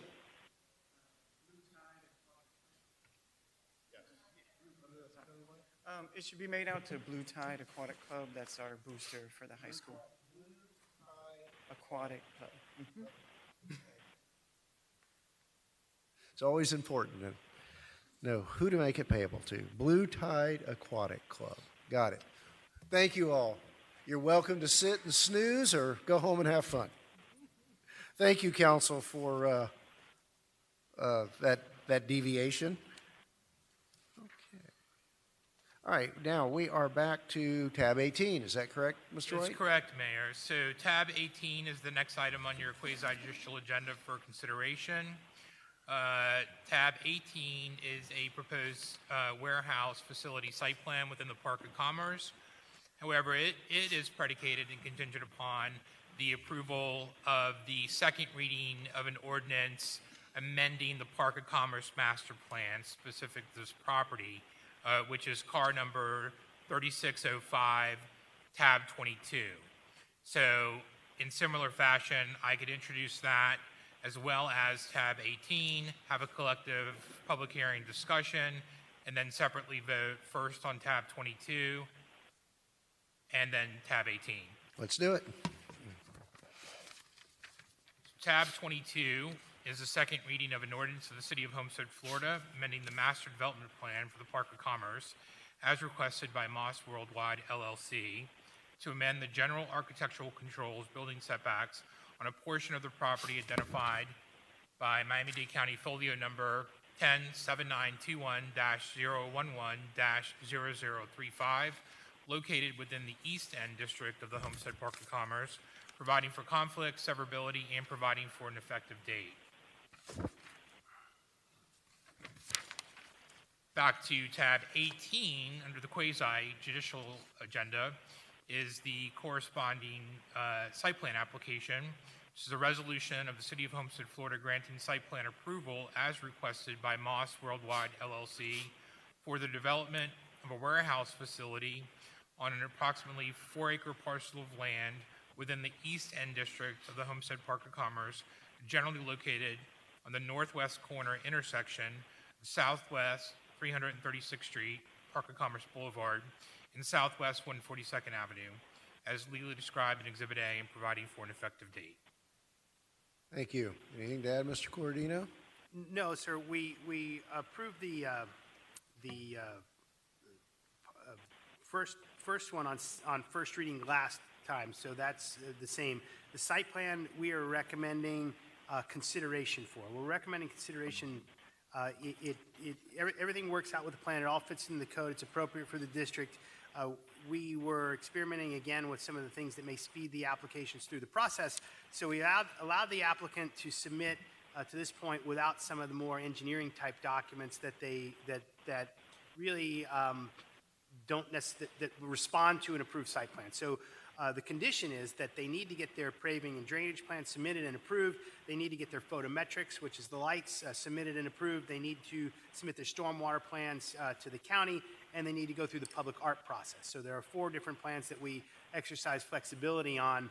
Again, one of the issues with the flexibility is if the applicant hasn't submitted that to this point in time, then this approval doesn't speed them up. So at this point in time, but they only have themselves to blame from that, and they know it. So they need to submit the plans. They need to then go through the review process, and when those 4 different documents are reviewed, and remember they got to go through the county with some of this stuff, then this approval, should you approve it, would take effect. So again, we've done our role in trying to speed the process, and we'll still await those other plans should they ever. It's a conditional approval, but the last time they'll need to come before us. Yeah, they got to submit the plans. They got to be reviewed and approved. So, so interesting. They got through. They're here tonight. They'll get an approval, but doesn't mean anything. They didn't submit the plans. They wait until those are done. And just those conditions are memorialized in the resolution. Very good. Council, any questions? Mr. Vice Mayor. Thank you, Mr. Mayor. I'm noticing in the packet on page 3 where we get a summary of what's missing or what's in compliance or what's completed. And it says, under required, Homestead Park of Commerce states front 50 feet from either side of Commerce Drive right away. And then the second part says Homestead Park of Commerce states 142nd Avenue setback shall be 80 feet. Also, image shows 150. I didn't understand where the 150 was. Vice Mayor, if I could just ask, what tab are you under? Are you under 18. the 18? 18. Okay. 18, where it shows the development standards.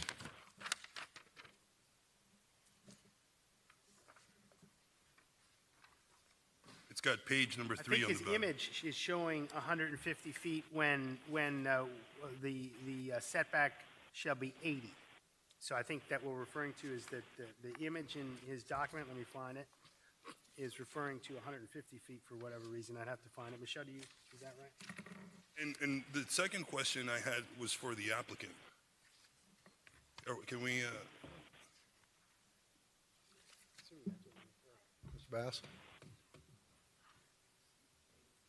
Mr. Bass, thank you for being here. I was playing with the site plan and drawing where the setbacks might be, just using my pencil. The part in the middle here, if the setbacks were what is required in the code, the middle part probably wouldn't work, right? The middle driveway that people come through. Is this one? Yeah. Let me, 1 second, Vice Mayor. Yes, that's correct. The buildings, yeah, if we adhere to the site plans that are in the Park of Commerce. I guess the side by side, the question is side setbacks would squeeze your driveway and parking. The side setbacks and the front setbacks, yeah, the buildings would be set back in, they're really wide setbacks that are in the Park of Commerce master plan, a little excessive, in my opinion. So that's why we came in and originally asked for variances, and we had to do the amendment to the master plan because the variances are not allowed in the Homestead Park of Commerce master plan. So that's why there's an amendment. And the answer to your question, yes, sir, that it would restrict the ingress and egress through that parking area immensely. So for any kind of turnaround or accessibility for any kind of large vehicles, trucks, any other equipment, you know, to move around in there freely without causing any kind of jams and obstructions. Yeah, that's why we were requesting that. Thank you. And to staff, there are other similar buildings in the area that have similar setbacks as what the applicant's requesting? I don't believe so. I think almost everything, I'm saying no. Yes, there are. Yes, there are.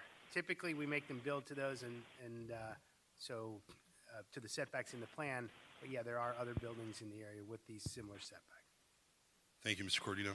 Thank you, Mr. Bass. I like the fact that more warehouses are being built in that area. I think it's exactly what it was intended for, so I appreciate you bringing this forward. Thank you. Yes, sir. Thank you. Anything further from council?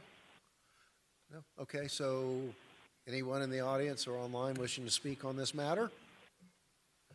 Close the public hearing and ask for a motion to approve tab 22. Moved by Vice Mayor, seconded by Councilwoman Bailey. Roll call, Madam Clerk, on tab 22. Councilman Roth? Councilwoman Bailey? Councilwoman Avila? Councilwoman Fairclough-Staggers? Councilman Fletcher? Yes. Vice Mayor Guzman? Yes. Mayor Losner? Yes. The motion carries. All right, the next item is tab 18. Do we have a motion to approve tab 18? Moved by Vice Mayor, seconded by Councilwoman Bailey. Roll call, Madam Clerk. Councilman Fletcher? Councilwoman Fairclough-Staggers? Councilwoman Bailey? Councilwoman Avila? Councilman Roth? Vice Mayor Guzman? Yes. Mayor Losner? Yes. The motion carries. Hey, thank you. Thank you, Mr. Bass. Tab 19, Mr. White. Yes, First Mayor. reading. Yes, Mayor. Moving along on the agenda, tab 19 and 20 were items that you heard during your LPA meeting. Tab 19 is the first reading of an ordinance of the City of Homestead, Florida, approving the rezoning as requested by DRIP Hydration East Coast Management LLC of an approximately 0.216 acre parcel of land from the R1 one-family zoning district to professional business restricted B1A zoning district for property located at 44 Northwest 17th Street as legally described in Exhibit A, providing for conflict, severability, and providing for an effective date. First reading. Thank you, Mr. White. Mr. Cordino? Yes, sir. Again, we are recommending approval of the ordinance for the rezoning in the district. It again conforms with all of the aspects of the code, and we're recommending approval. Thank you. Any questions or comments from council? Motion to approve. Well, let's have public hearing first. Follow the rules, the protocol. All right. Is there anyone wishing to speak on this matter? Not appearing. I'll close the public hearing, and we have a motion for approval from Vice Mayor Guzman, seconded by Councilman Fletcher. Roll call, Madam Clerk. Councilwoman Bailey? Yes. Councilwoman Avila? Councilwoman Fairclough-Staggers? Councilman Roth? Yes. Councilman Fletcher? Vice Mayor Guzman? Yes. Mayor Losner? Yes. The motion carries. And first reading on tab 20, Mr. White. Yes, tab 20 is first reading of an ordinance of the City of Homestead, Florida, approving the rezoning as requested by REYES and CASTRO Investment LLC of an approximately 0.156 acre parcel of land from the multiple apartment R3 zoning district to restricted retail commercial B1 zoning district for property located at 194 Northwest 7th Street as legally described in Exhibit A, providing for conflict, severability, and providing for an effective date. First reading. Thank you. Mr. Cordino? Similarly, as we did last time, we're recommending approval of this. Again, the important parts here are that this is on the corner property. It's going from residential to kind of the commercial use. The important part of that is that certain uses are not allowed of those convenience stores, gas stations, drive-thrus, and restaurants are not. So this will fit in well with the surrounding neighborhood. We recommend approval. Thank you. Council, any questions or comments? Okay. Is there anyone wishing to speak on this matter? We'll close the public hearing and ask for a motion to approve tab 20. Moved by the Vice Mayor, seconded by Councilman Fletcher. Roll call, Madam Clerk. Councilwoman Fairclough-Staggers? Councilwoman Bailey? Yes. Councilwoman Avila? Councilman Fletcher? Councilman Roth? Yes. Vice Mayor Guzman, Mayor Losner. Yes. The motion carries. Thank you. And I believe that concludes the quasi-judicial portion of our agenda tonight. Moving on to tab 24. Mr. Pearl. Yes, Mr. Mayor. Tab 24 is a resolution of the City Council of the City of Homestead, Florida, accepting a grant award from the Florida Department of Health for the funding of breast cancer screenings, approving the grant agreement, authorizing the city manager to execute the grant agreement, establishing a budget in the amount of $500,000 for the expenditure of grant funds, providing for implementation, and providing for an effective date. Thank you. Mr. Manager. Thank you, Mayor. The city has received a grant from the Florida Department of Health in the amount of $500,000 to fund breast cancer screening to uninsured women of Homestead that are 40 years of age or older. The purpose of the program is to improve health outcomes through the provision of high-quality breast cancer screening mammograms, treatment referrals, breast health navigation services support, and innovative community outreach. Staff recommends that Mayor and Council approve the attached resolution authorizing the city manager to enter into an agreement and establish a budget for a grant award from the Florida Department of Health in the amount of $500,000 for breast cancer screening. This grant requires no matching funds. Thank you. Council? Councilwoman? Yes.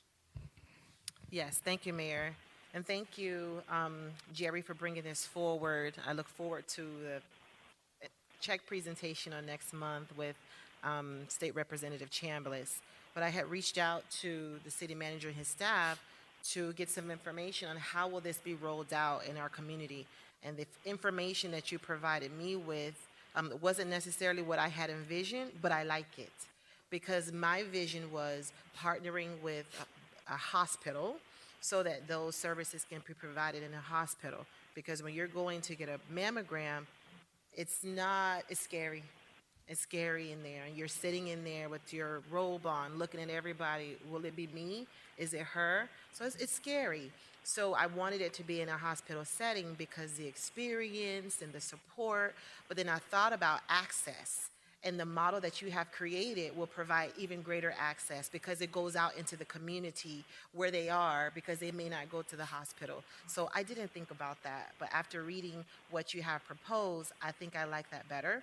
I think your model is something that will help women in this community who don't have access, who are uninsured or underinsured. And I look forward to working hands-on with you, very closely with you, in order to implement this in our community. So thank you so much, and I'm excited that this is on the agenda tonight. Thank you, Councilwoman. And, certainly we'll have the opportunity to thank our state representative and our lobbying team that finally was able to bring this home in. It's your insistence in honor of your mother, and it's something very near and dear to your heart, and we're glad to see it moving forward. Is anyone from the public wishing to comment on this matter? Okay, do we have a motion to approve? Moved by Councilwoman Fairclough-Staggers, seconded by the Vice Mayor. Roll call, Madam Clerk. Councilman Roth? Yes. Councilwoman Bailey? Yes. Councilman Fletcher? Yes. Councilwoman Fairclough-Staggers? Councilwoman Avila? Yes. Vice Mayor Guzman? Yes. Mayor Losner? Yes. The motion carries. All right, thank you. All right, our next item is tab 25. Mr. Pearl? Yes, Mr. Mayor, tab 25 is a resolution of the City Council of the City of Homestead, Florida, approving and authorizing an agreement for roofing services, supplies, and related products for the City of Homestead for the replacement of the Homestead Police Department Explorer building roof and waterproofing exterior of the building from Garland's DBS Inc. pursuant to City Code Section 2-411.1A5, exemptions from competitive bidding, providing for implementation, and providing for an effective date. Thank you. Mr. Manager? Thank you, Mayor. This award is for the replacement of the Police Explorer building roof, which is more than 25 years old, and to waterproof the exterior of the building. Staff recommends that Mayor and Council approve the attached resolution authorizing the city manager to enter into an agreement with the Garland DBS Inc. for the roof replacement and waterproofing of the exterior of the Police Explorer building for a total of $119,133. In addition, staff recommends authorizing the city manager to allocate an additional 10% for any unforeseen conditions or changes required during the replacement of the roof. Thank you. Council, any initial questions or comments? Councilwoman Bailey. Thank you, Mayor. This isn't specifically about the roof, it's more about the Explorers. I don't know what it is about this year, but I have come across them in the last few events, and they have just been amazing, just so outgoing, and I don't know what it is with this year, maybe if it's after the pandemic or what, but just reaching out, helping the kids during the event, so it was just amazing to see. So please pass along my appreciation for all that they're doing with the kids. Thank you. Thank you.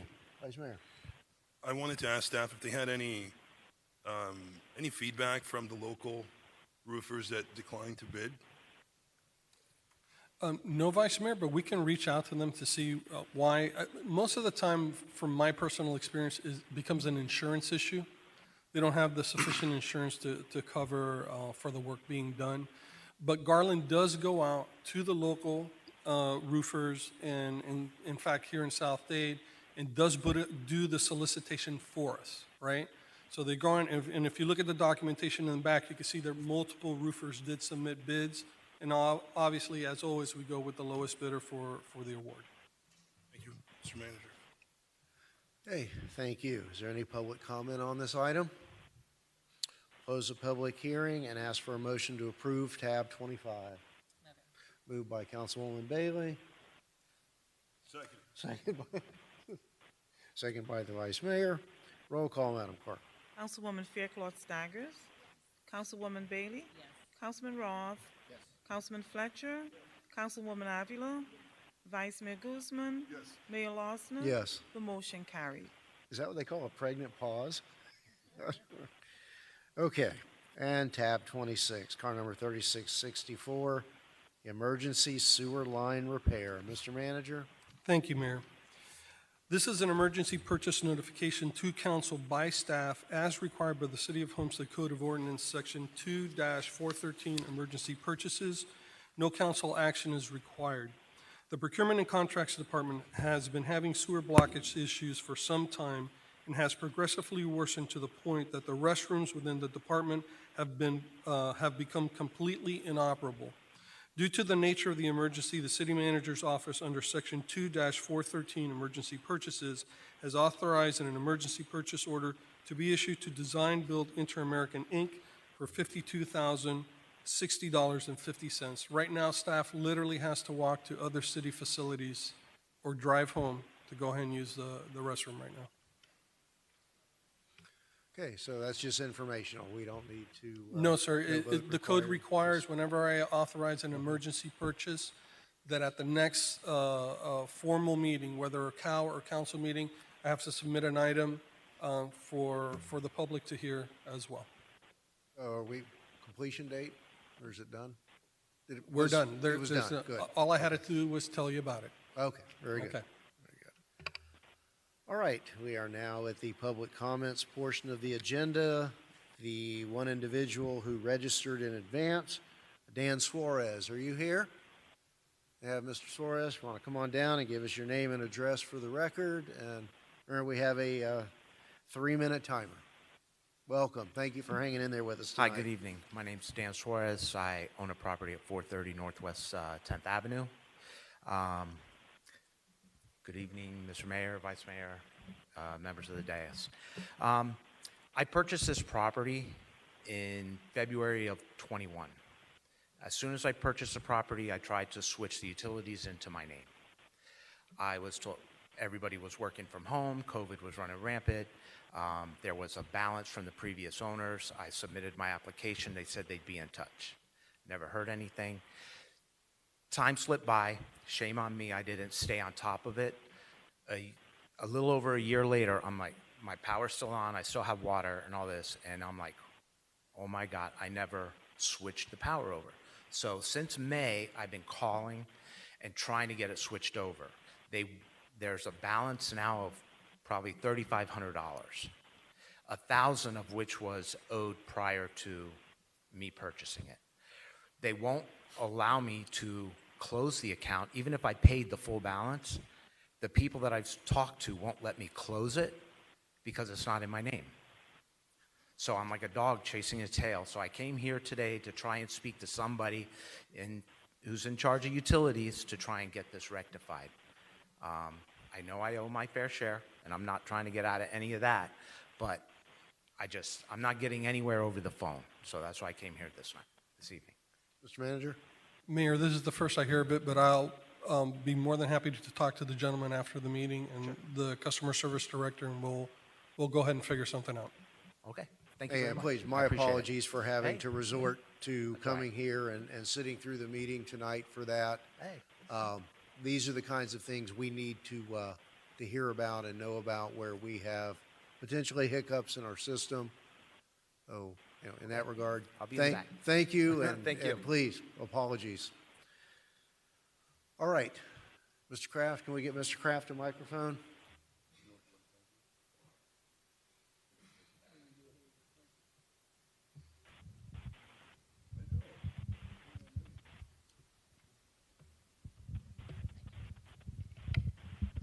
Thank you. I have a couple of things that I want to bring forward. Saturday, I was riding around in Homestead on this little contraption. I was approached by Bill. Bill and I start talking because he owns a property over on 229 Northeast 1st. And he had a squatter. And he had been fighting with that problem for the longest. I know for a fact that code enforcement, they are the people to talk to. So I reached out to Collins, did that Monday. Today, I spoke with Collins here when I came. The matter has been solved. They have dictated the guy, and there's a trespass warning on the property. And if he comes back, he will be arrested. I'm happy to know that code enforcement, they act on squatters because we have them in Homestead. And there are about five or eight more places where they are, and they can be rooted out. And now when code enforcement are on top of it, I'm glad to know that. Another thing I want to bring forward, the famous property up on the old City Hall. When are we going to have a workshop about that? And what about those 3 shoeboxes of 8 stories high? Where are we with it? And are we going to have another round of applause where we're going to bring in some other people? Or are we going to make a project of our own that we can go out to the builders and say, we have this project. We would like you to build it for us. Basically, we are going out there and say, we have a piece of land. Give us X amount of money, for instance, 10% of the value each year, and you can basically do what you want. We haven't developed a project by our own. We sit there and wait for somebody to tag along with a project, and hopefully we can like it or not. You 7 people, the Magnificent 7, you gave our manager a task, do something, and we have an idea about something that could look like X, Y, and Z, but we have no clear vision on what we want. We want something, but we don't know what we want. That's the same shit that happens when you take kids to an ice cream store and you ask them, what kind of ice would you like? And a little bit of that, a little bit of that, a little bit of that, and before you know it, you haven't got what you want. So man up and do something about it, because it is a famous property here in Homestead. Everybody knows where it is, and I know there are people who want a landmark there. And that's not what we are getting with the latest proposal of 3 shoeboxes of 8 stories high. Man up and do something about it. Thank you. Mr. Kraft, to answer your initial question, which I think is on my colleague's mind as well as many members of the public, where are we with that and when are we going to have a meeting? So let me directly address that. Last Friday, we received the related group's response to our questions, according to the timeline that we had given them to address our concerns from their last proposal. That response since Friday has now been in the hands of the consultants that this council directed the manager to hire. It's potentially a very complex, not potentially, it is a very complex transaction. And I will tell you that I'm committed that once we have the consultant's comments and advice in hand, that it's my intention to call a special call meeting, not a workshop, but a special call meeting to have a discussion and action on whether or not we are going to go forward under the proposal that is before us, as may be tweaked at that meeting, or go our separate ways. So I guess at this point, the answer is we're waiting on some high-level advice from our consultants, and we'll act on that and go forward at a special call meeting, hopefully sooner rather than later. Good. So, thank you. Thank you for the question.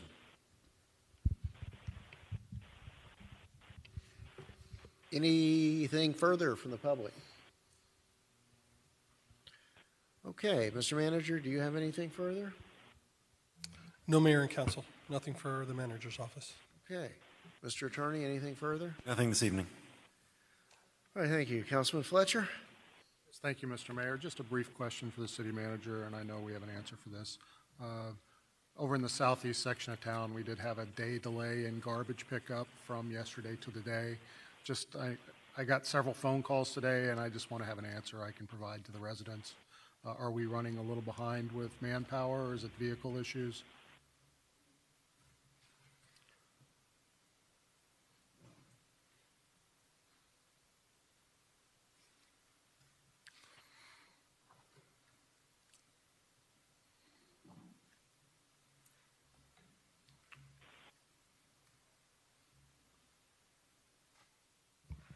Yeah, regarding the delay that we had yesterday to today, we've actually been doing pretty well lately. We have, basically, it's not a equipment issue, it's a manpower issue. We have 2 people that are on light duty that cannot be out in the field, plus we had some people out sick, so we had to wait for those to come back and basically do the route this morning, but we're back up to schedule now, so.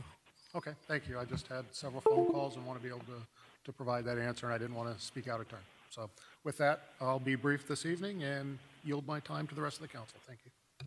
Thank you, Councilman Fletcher. Councilwoman Bailey? Thank you, Mayor. All right, I have a few commendations and a few announcements. First, I would like to congratulate Jaslyn and Heaven and the amazing leaders from Girl Scout Troop 8958 for hosting their first annual Silver Backyard Bash. These young ladies are working on their Silver Award, which is the highest ranking award they can get in Girl Scouts. And this type of event, or whatever they choose to do for this award, has to be something that recurs every year. So they looked at what the needs were for the communities of Homestead and Florida City and hosted their very own resource fair. So it was this last Saturday. They had about 50 people attending. They did a great job. It was all at St. Paul Church. And they even have a flyer, which I will share on my social media so that the community has that as well. So great job to them and their leaders. Speaking of Scouts, congrats also to our Boy Scout Troop 418 for another successful lobster dinner fundraiser. And I can never push this enough, but if you have children, grades now K through 12, I urge you to reach out to one of the amazing troops, be it the Scouts, which now accept boys and girls, or the Girl Scouts. I can personally vouch for 418, 69, 78, and Girl Scout Troop 1855, and now 8958. So they're all recruiting this month, so just do a little search of ones that are in your area. You can see where they meet and just go out and see who you click with, because obviously that's the best thing, is that you get along with the adult leaders as well, and you get the kids outdoors and learning all these great life skills. I would also like to commend our Southwest Advisory Committee for their work in coordinating with the 3 schools in the Southwest this year. We have, instead of doing backpack giveaways, really looked at what the individual needs were of the school. So they are helping keep their closets or pantries well stocked. So I will be reaching out to my colleagues up here as the requests come in. It's everything from ponchos for the kids that have to walk to school when it's raining, to blankets for multiple households living together. So we will keep you posted on all of that. And the last two things are to please sign up for the Stomp Out Sickle Cell 5K Run Walk, which is Saturday, October 1st. You can check our SWAC Facebook or my personal Facebook and support Courtney Vega's Sport Foundation. They do a lot of great work bringing awareness to sickle cell. And the very last one is for a youth day, Saturday, September 24th at New Mount Zion Church. They're hosting a really cool event. It's going to be at Roscoe Warren Park. They're doing all different types of activities for the kids, so please come out and support them. September 24th, Roscoe Warren Park, from 10 a.m. to 2 p.m. Thank you, Mayor. Thank you, Councilwoman. Councilman Roth? Thank you, Mayor. Yeah. Anybody seen Mamma Mia lately? I'm still upset. I wanted to go Sunday. That was great. I almost asked for the encore show when that happened, but I only have one. It's the Women's Club of Homestead's Fall Miracle on 292 Street. I think this is the second annual. Coming up October the 15th. It'll be from 11 a.m. to 3 p.m. And it says here, it's fun for the whole family. Games, crafts, hayride, I like those. Pumpkin patch, food concessions, and a scarecrow contest. So wear your great scarecrow contest and win a prize. Contact Crystal at 305-742-1909, 305-742-1909 for tickets and information. Again, bring your scarecrow to be judged on creativity, originality, unique material. And I don't know what it says is, but any size is welcome. Tickets are $7 for adults, $2 for children. Again, it's October 15th, 11 a.m. to 3 p.m. at the Women's Club, the Fall Miracle on 292 Street. And that's all I have. Thank you, Mayor. Thank you, Councilwoman. Councilwoman Fairclough-Staggers? Yes, thank you. I'd like to announce on October 4th is National Night Out. Our police department, community policing, will be coordinating that event. I believe it will be at Harris Field. The Youth Council and I will be participating. They have requested that we wear purple in recognition of Domestic Violence Awareness Month. So if you're able, if your schedule permits you to participate in that, please join us on October 4th at Harris Field. As I request every year, October is Breast Cancer Awareness Month. You know what the ask is. Will City Hall and the police department be lit up pink in recognition for Breast Cancer Awareness Month? Of course it will. Okay. Thank you so much for that. And now that our budget is passed, at our last meeting, I had, some questions and concerns about the benchmarks and the metrics from each of our departments. Moving forward, City Manager, I challenge you to work with the department heads to ensure that the strategic management is being implemented and the benchmarks and metrics that they devise for their departments are intentional and they are directly aligned to the overarching goals that we have as a city. So in light of that, I will be meeting part one with several of our department heads on next week. I have a full schedule. Thank you so much, Vivian. She's still here? Vivian, for coordinating with that, because we don't have many opportunities to interface with staff outside of seeing them in the audience or seeing them in the community. So I will have some sit-down conversations and some very intimate conversations with staff. I'm really excited about phase one, part one next week, and then I'll send you the departments that I would like to meet with for phase two. So I look forward to launch that on next week. And I was going to ask about the whole City Hall site. What are we doing with that? But you answered that. I look forward to those discussions and next steps. And I have nothing further. Thank you. Thank you. Councilwoman Avila. Thank you, Mayor. I do believe there's a video for a presentation, but while you search for that, I'll go into some thank yous and questions that I have. That video will be on a jazz festival that's coming up soon that I'd like to share with council. I want to also thank the Boy Scouts for a fantastic lobster dinner. I know I enjoyed them, my family enjoyed them. All of our nonprofits and youth organizations, they're just doing phenomenal and they're really shining in our community, and I think that's fantastic. I want to thank Mayor and Council and all of our Parks and Rec staff and QRT teams and everyone who helped out with the awesome Foundation Health and Wellness Resource Fair this past Saturday that took place here at City Hall that had a focus on autism. It was a great event. Thank you to our community policing unit and our police explorers. They were phenomenal doing dances and engaging with the attendees. They really showed off what Homestead is about, and it's about community and bringing resources straight to our residents. A huge success and a great turnout, even though it rained out around 3:30, 4 o'clock, and so I was very happy to see that happen, and I look forward to it happening year in and year out. I want to recognize the Seminole Theater. I didn't get to say anything earlier, but they are fantastic. My family and I enjoy the Seminole Theater all year long, especially in the summertime with their summer camp program, and so I just love to see that they're being successful and the things that they're bringing to for entertainment is beyond what I was expecting to hear, so we are enjoying it. I have a question with regards to the annual tree lighting ceremony that Waterstone Community puts on. Is there anything that I need to do or that this body needs to do to give support for staff to accommodate the requests that they've been making?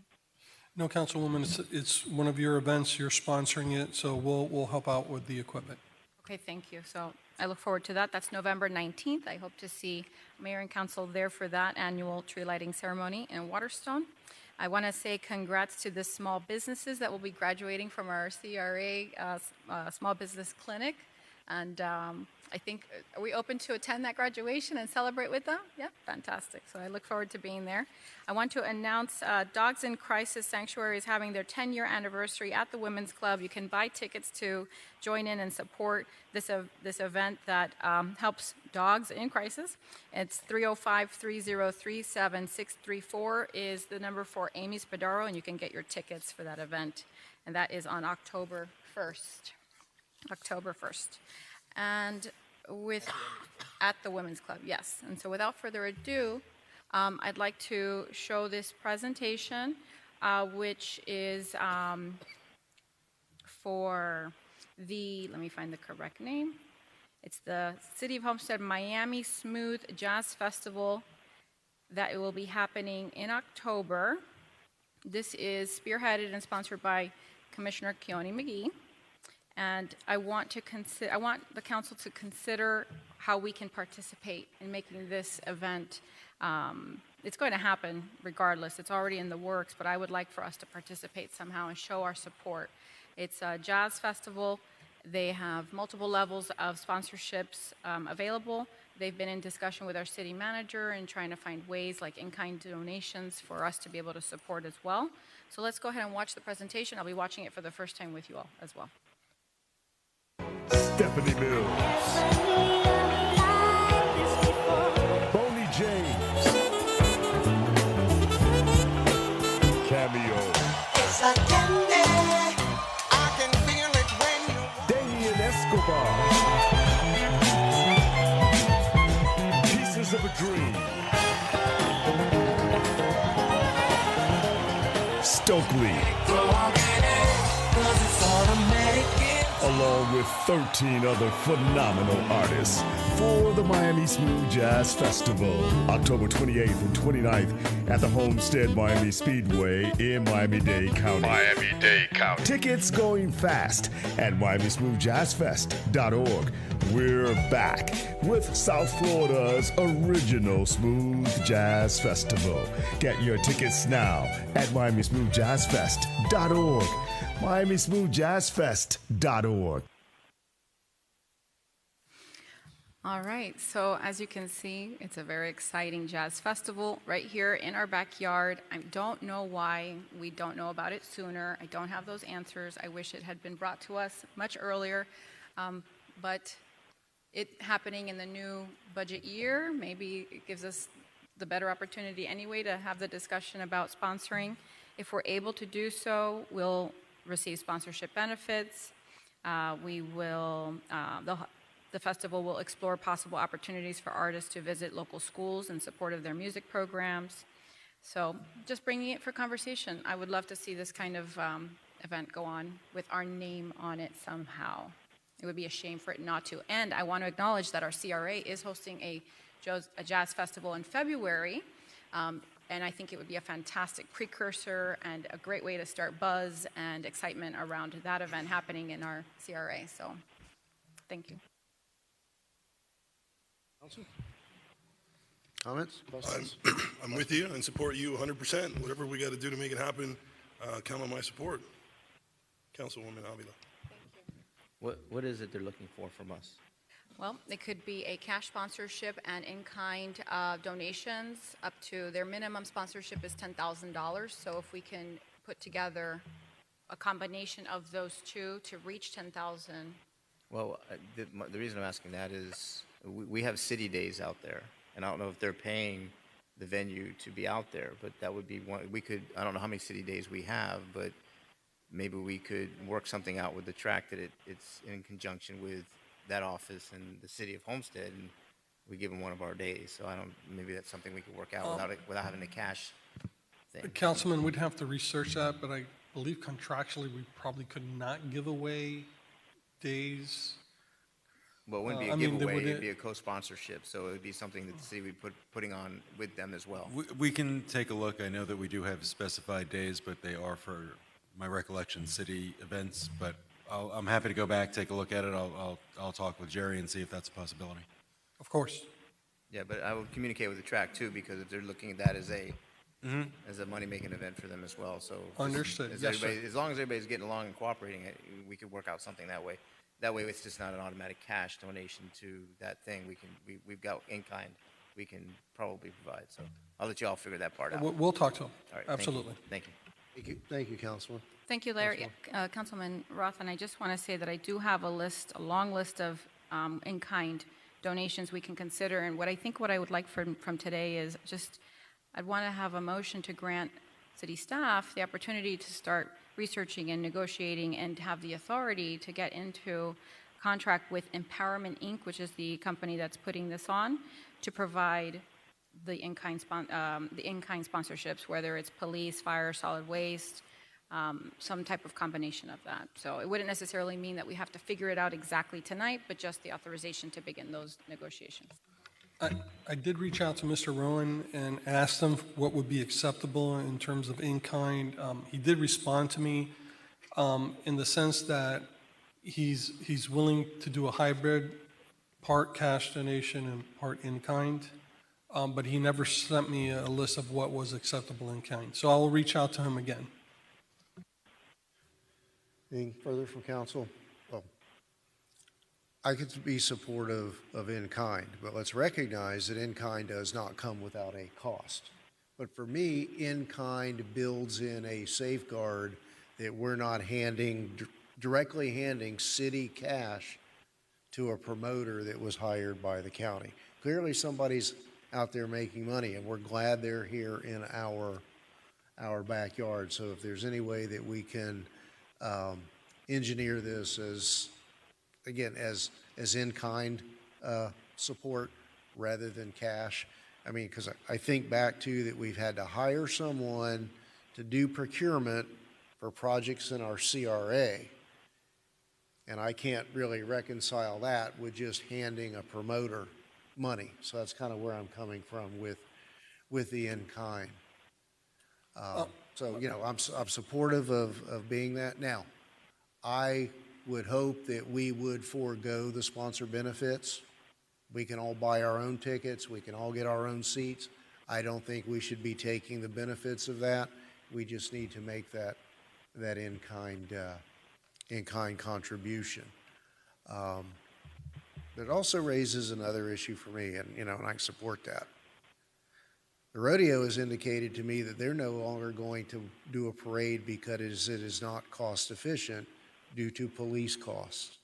During the pandemic, Rotary Club had to pay $4,000 one time to have police coverage at a food giveaway, while others had free police coverage behind the gates in their private communities. So I think we need to think really hard about where our priorities are. Are we going to help these local not-for-profits and those in need and supplement those expenses? Or are we going to hand a lot of value to these out-of-town promoters? I think that's a real policy decision we're going to have to make. There are a lot of needs still closer to home. Maybe we can do both. But if we're going to do one out there, we're going to have to think about re-engineering, rethinking, and reimagining what our priorities are with those expenses of parades and drive-by food giveaways and whatever else there may be that require public works or police or any other city department. But with that, it seems you've got a consensus to go find a way to come up with $10,000 worth of in-kind. So that's what I was looking, so $10,000 in kind, if we can. Councilman Roth? Yeah, I don't know about the $10,000, but That's the minimum, I'm in correct? agreement with you as far as the traditional parades. We have two. We have the rodeo parade and we have the Veterans Day parade that's coming up. And they're both in jeopardy of not occurring anymore because of the monetary dollar amount. And if I remember correctly, in the budget we just passed, we raised the special events money from $10,000 to $50,000. So if we want to, I don't know that we can make any adjustments this year, but for next year, put that as a special event and cover those two events. I know that there's things that have to be done, between it's not our police department, but it goes through the FOP or somebody that for off-duty police. So it's not like we can just say, we'll give you the police department for free. It doesn't work that way. So they'll work that part out. But I think in an effort to save those two, traditional events, I agree with you. We need to reconfigure how we do things. So I think that that's something we really need to think about. So, all right, that's all. Thanks. Councilwoman? Yeah. Thank you, Mayor. I had an opportunity to view this video and speak to Commissioner McGee, because my initial concern was, well, wait, we're having a blues and jazz festival as well in February, and I don't want this to kind of prevent our event from going well. But this can potentially be like a precursor, a prelude to our event. What this event represents to me is culture. Our event represents culture, and that's very important to me. We just have to clearly define the ask and what we would like for the city to do in support of this event. But keep in mind, we have our event as well that I want to go off very well in the month of February.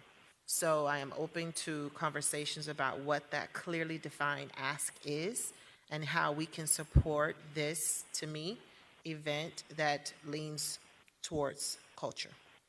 Thank you. Thank you.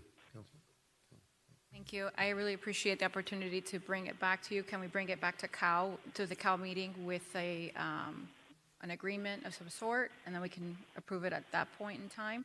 And I agree 100% with regards to the parades and the police presence for those and supporting those programs, which are very valuable for our community. There's other ways for us to support this jazz festival if we don't do something with the police department. There's signage, there's trash pickup, there's a long list that I have here, and I'm sure you'll get that list after this meeting. With regards to, being able to do a cash sponsorship and in-kind, I'm not opposed to providing a cash sponsorship in addition to in-kind up to $10,000. I'm not saying it has to be a minimum of $10,000. That's the minimum sponsorship that they advertise, and those businesses get free reign opportunity to be at those events. And we're not necessarily looking to have a spot there or a tent there to sell anything as a vendor, but we can promote our jazz event at this jazz event. So it's the same audience. And if we can do this, we would be serving our community and providing that culture experience, not just once, but twice, and participating. It's in our own backyard, guys. It's our own building. And if we don't have our name on it somehow, I think that's a shame. It's a lost opportunity. So thank you for the opportunity. Let's bring it back to the CAL, and we'll make a decision then. Yeah, we'll reach out immediately, hammer out the details, and with the plan of coming back to the next committee of the whole meeting next month. Thank you. Thank you, Councilwoman. Does that conclude your business? Okay, thank you. Mr. Councilman Fletcher. Just to piggyback on that real quick, so I understand it's 2 events, one in October, one in February. Why don't we look to work with the county for future events so we combine both of our ideas and we can focus where we want it to be focused, like downtown Homestead for the future out years. So let's put that in the back of our thinking caps and work together, and we can make a tremendously successful event that way. Thank you. Absolutely. Thank you, Councilman. Vice Mayor Guzman. Thank you, Mr. Mayor. I'd like to get direction from the city manager and hopefully consensus from my colleagues. I'd like to have a town hall meeting at the community center once a month. When I talk to a lot of the residents throughout the northwest section, a lot of them don't like to come to council meetings, but they want to dish out all of their issues, and it gets a little hard for me to jump every time someone calls and says come over. So I think if I was able to host a town hall once a month, so we can kind of organize and give the residents an opportunity to come and just let out whatever they want to let out, or commend us for whatever we're doing right. So I'm hoping to see if that's something possible at the community center that we could host, that I could host once a month. Whatever council directs. I mean, if you all want to have a town hall meeting, once a month might be a little aggressive, right? Maybe once a quarter or something like that. But whatever councils would like to do, the staff is more than happy to do it. It's open to all the council members. I was talking about myself doing it, but if all the council members want to do another council meeting in a different setting, I mean, it's open for everybody to do that. Can I come to your town hall? Yeah, of course, of course. I support it. If that's council's direction, I mean, well, obviously, Vice Mayor, if you want to have a town hall meeting, we're going to have a town hall meeting for yourself. If the rest of council wants to be there as well, and staff will be there to answer any questions. And that's fine, but obviously that comes with financial implications. And I can envision where other members of council would want to conduct regular town hall meetings in their own districts, potentially running into a lot of financial issues and staff being called upon to almost on a weekly basis or more be here in late evenings for other district-wide town hall meetings. There would be a cost associated. I mean, staff would have to be there, prepare the space, stay after to clean up, things of that nature. That's why I don't know if quarterly, in a maybe a town hall meeting where all of you are there, if you have the time, which I probably would be more productive to have you all there instead of 7 different town hall meetings a month. If I may? Go ahead. Thank you. For my district, just so that I'm out of that equation, I have a monthly town hall with my association CDD meetings. So I don't necessarily fall in the category of having to have me personally from my district an additional one. I go to their town meetings that they're hosting. So, don't fear that I'm going to call on the same. And I would suggest that my other colleagues with associations and CDDs in their districts do, try to do the same thing. That'll ease the financial cost and burden. So, fear not on my end. I just want to give the residents a chance to come out and voice their opinions. It doesn't necessarily have to cost staff a lot of money. However, if we could start with the venue and having at least a microphone, don't necessarily need to have a lot of staff there, but someone taking notes would probably be beneficial. to reduce it, and then just relay the information that the residents are giving back to city manager's office. That's how I envisioned doing this, and that's what I'm requesting direction with. Councilman, you can always have a town hall. My question, do you want staff there? In other words, the utilities director, electric, water, myself, which I don't mind, okay, being there to answer the residents' questions while you're having this meeting. So you could definitely have a town hall meeting whenever you like, Would sir. it be less burdensome on resources to conduct it here, for example, rather than the community center in your example? Depending on the time, or I think you're talking about convenience. They for the don't residents. want to come to chambers, and they feel that they're put on the spot. They don't want to come up to a microphone. They want to have a more relaxed setting where they can just have a conversation, normal conversation with people. And Zach, just inform me, if it's during normal operations, then there wouldn't be that much of a cost. Typically be 7 to 8, 8:30. 7 to 8:30? That's cool. Yeah, okay. Are we in agreement? In agreement? Everybody's okay with that? We're all just one big happy team. I will attend your town hall meeting. I am not having monthly town hall meetings, but I will attend yours. Thank you. Thank you. Well, can we put it in terms of that all town meetings are our town hall meetings? However you guys feel comfortable. Again, the main objective is just giving the residents an opportunity to come voice their opinion. The mayor will address you in a minute, Mr. Kraft. So, just so that we can finalize with our city manager.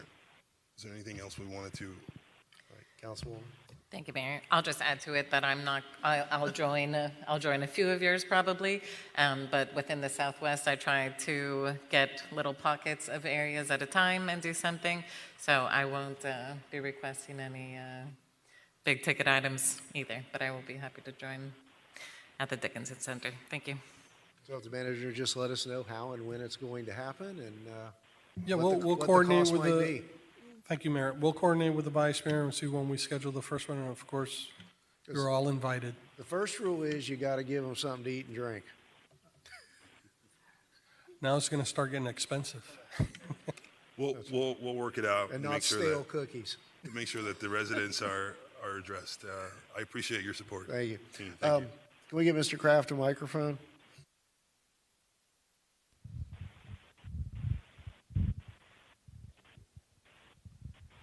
I think it sounds like a funny idea because, yeah, it's funny because it's also a little, I would say, ridiculous because I live here in Homestead and I'm not afraid of coming over here. I'm 4'4", so those people who lives over there in your corner, in the northwest corner, why can they not take their sweet body down here and do like everybody else are doing? Is it some kind of protective area or something like that? Or they're in endangered species over there, so they feel that they need to have special privilege by having a town hall meeting hosted by you over in the northwest section? I don't see why we should give special privilege over there, because if you want to have a town hall meeting, you can do it on your own dime. And people can meet you at the Mario, like every now and then have a coffee with you. So I don't see there's difficulties in doing that. And the other council members, they meet with people in their local communities. Why can you not do that? Why does it have to be something special event? Are they some kind, I don't want to say disabled, or are there some special things that goes around with those guys over the northwest corner? No, Mayor, he lives over there. He don't ask for special privilege. Why do you? Mr. Kraft, not everybody is as confident and as well-spoken as you. So the purpose of having a town hall meeting in the northwest section is because I made myself available and thought about doing it. But any of us up here can have a town hall meeting in any part of the community. I'm thinking about doing it in the northwest section because it's convenient for me and it's where I live. That's the reason I'm requesting this. Thank you. Okay. but they can meet you at Mario, just like I do. I don't think Mario's would be a very good place to host a town hall. They don't have the right setup. They don't have the microphones. They don't have the right seating. The community center is specifically designed to host those types of events. That is true, but do it on your own dime. Okay, Mr. Kraft, thank you for your Thank you. comments. Anything further, Vice Mayor? Yeah. Thank you all. Okay, I'll make this quick. And the last several weeks have been a blur, and I don't think we addressed it, or I don't even recall we've had a council meeting since then. Mr. Manager, I'm not going to call out names. No, don't get worried. You've got that worried look I'm on always your, worried, You've Mayor. got that I'm always worried look worried. on your face. I'm not going to call out names because, you know, I'll always forget somebody, and that'll be a problem. But I want to thank you and really commend your staff for, you know, to everyone who was involved for helping put together the State of the City video, to put the event on. It was a wonderful event. We've gotten so much great feedback, not only from, you know, with respect to the caliber of the event, but even more so the super caliber of the video that was produced. I mean, a lot of talk, you know, a lot of folks from outside the area were there, and I've heard from people who weren't there, who don't live here, who have heard about the caliber of that video. So I just want to thank everyone who helped put that together. And that's one thing I need to do next month is to those who contributed and helped provide sponsorships for that event and recognize them. So I just wanted to do that. And thank you, Mayor. It was a team effort, but I want to give special thanks to Camila. She kind of drove the cart here, and she did an amazing job. She did, absolutely so. Other two quick real items. Sometime in the coming weeks, I don't know if we can fit it in before a regular council meeting or in conjunction with the CAL. There's been so much talk of code enforcement lately, and, you know, following the Sunshine meeting that some of us had with you and the former director and the interim director at that time, I kind of like to have a full presentation from code and talk about where they see the holes are in the code. You know, okay, these are recurring complaints. Does our code not address them? How can we address them? Or are we preempted by state law, so that we all have that understanding, and kind of walk us through the process of, for example, okay, what do you need to see? What do you need to act upon a report of too many animals or illegal construction or people living in tool sheds in the backyard or RVs in the backyard? What are those nuances so that we know, because I know that probably all of us are getting those inquiries and those complaints that usually end with, why can't the city do anything about that? You know, I was really surprised to learn that we're not allowed to use drones even when we've got a tip to detect whether or not there are violations that we can't see behind the fence. Not even fly it down the right of way high enough to see over a fence. That's not permitted. So, you know, I think we all need to understand where our hands are tied and where those areas are where our code needs work in terms of RV parking, boat parking, car collections, whatever it may be. So if we can begin to think about that. And secondly, and I think we touched on this next item at our first budget meeting, and I think, you know, Councilwoman Fairclough-Staggers kind of touched on this theme earlier about we very rarely see staff except perhaps in one-on-ones and here at the meetings, and things are changing so rapidly, and there's so much attention here in Homestead, and given the RTZ, and we're now learning that properties are changing hands privately within the CRA. I think the market's getting ahead of us, and rather than hearing about potential projects in one-on-ones, I'd like to have kind of in a workshop setting, a more informal setting. We gave the CRA. The CRA has a lot of money under the heading of projects. Personally, I'd like to have a heads up of what that vision and projects are on a big picture and a grand scale, rather than this is what we're bringing at the meeting next week. Kind of a more of a heads up of the big picture. Kind of shame on us, but maybe be more proactive about what's going on there before the free market robs us of the opportunity to do some really nice redevelopment.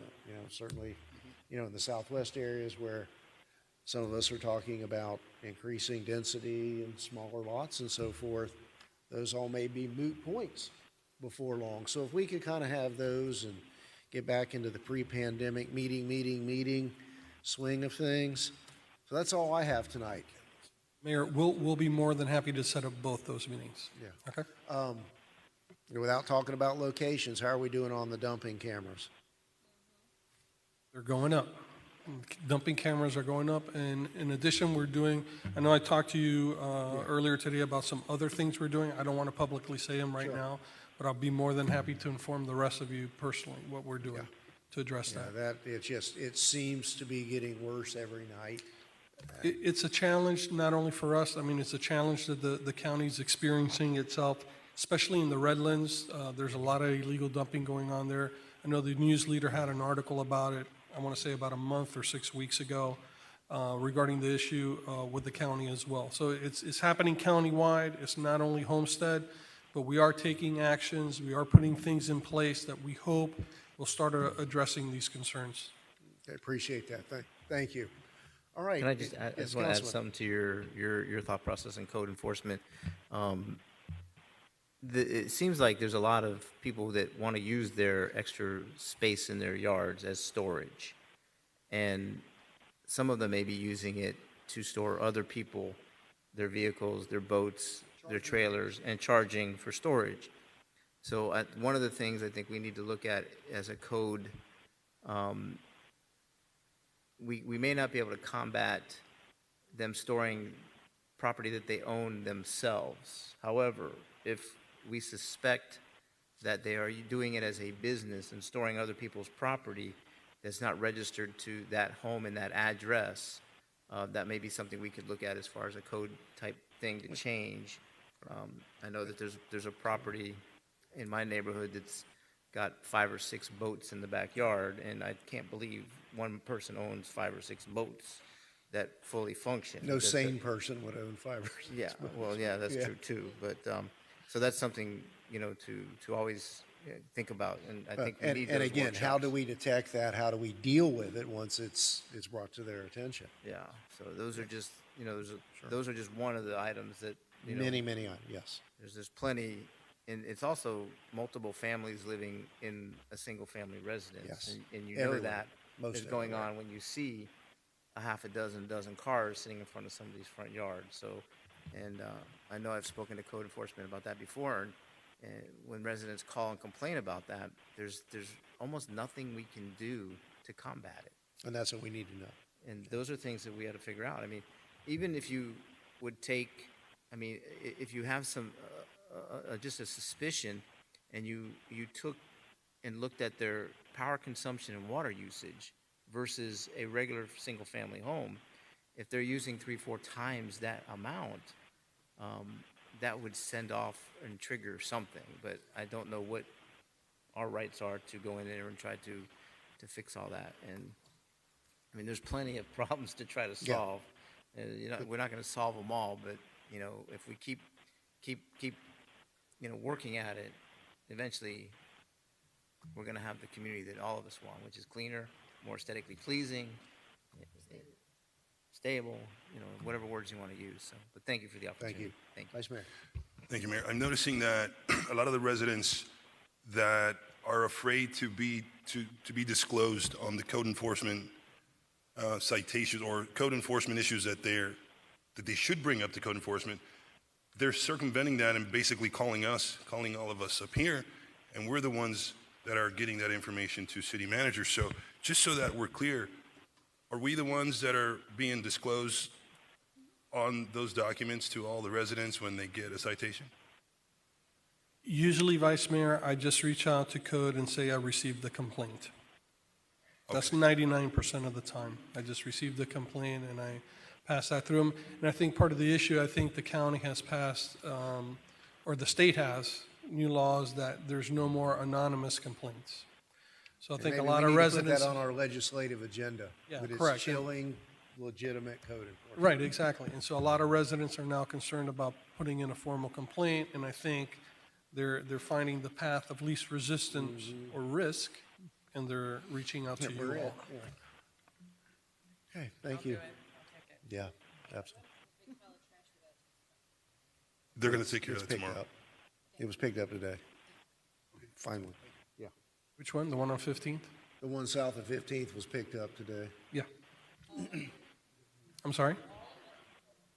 I don't know if, well, I don't know if all of it was picked, but I know it was a large amount. I know it was scheduled to be picked up. Other than some bottles and cans that, but Yes. yeah, the big All of it, stuff is all of all it. gone. And I could talk to each of you privately and let you know what we're doing. Like I said, I just don't want to telegraph what we're doing right now. Sure. Other than we're going to get you. That's the plan. We're That's the gonna get plan. you. All right. Do we have a motion to adjourn? Moved and seconded, all in favor? Thank you all.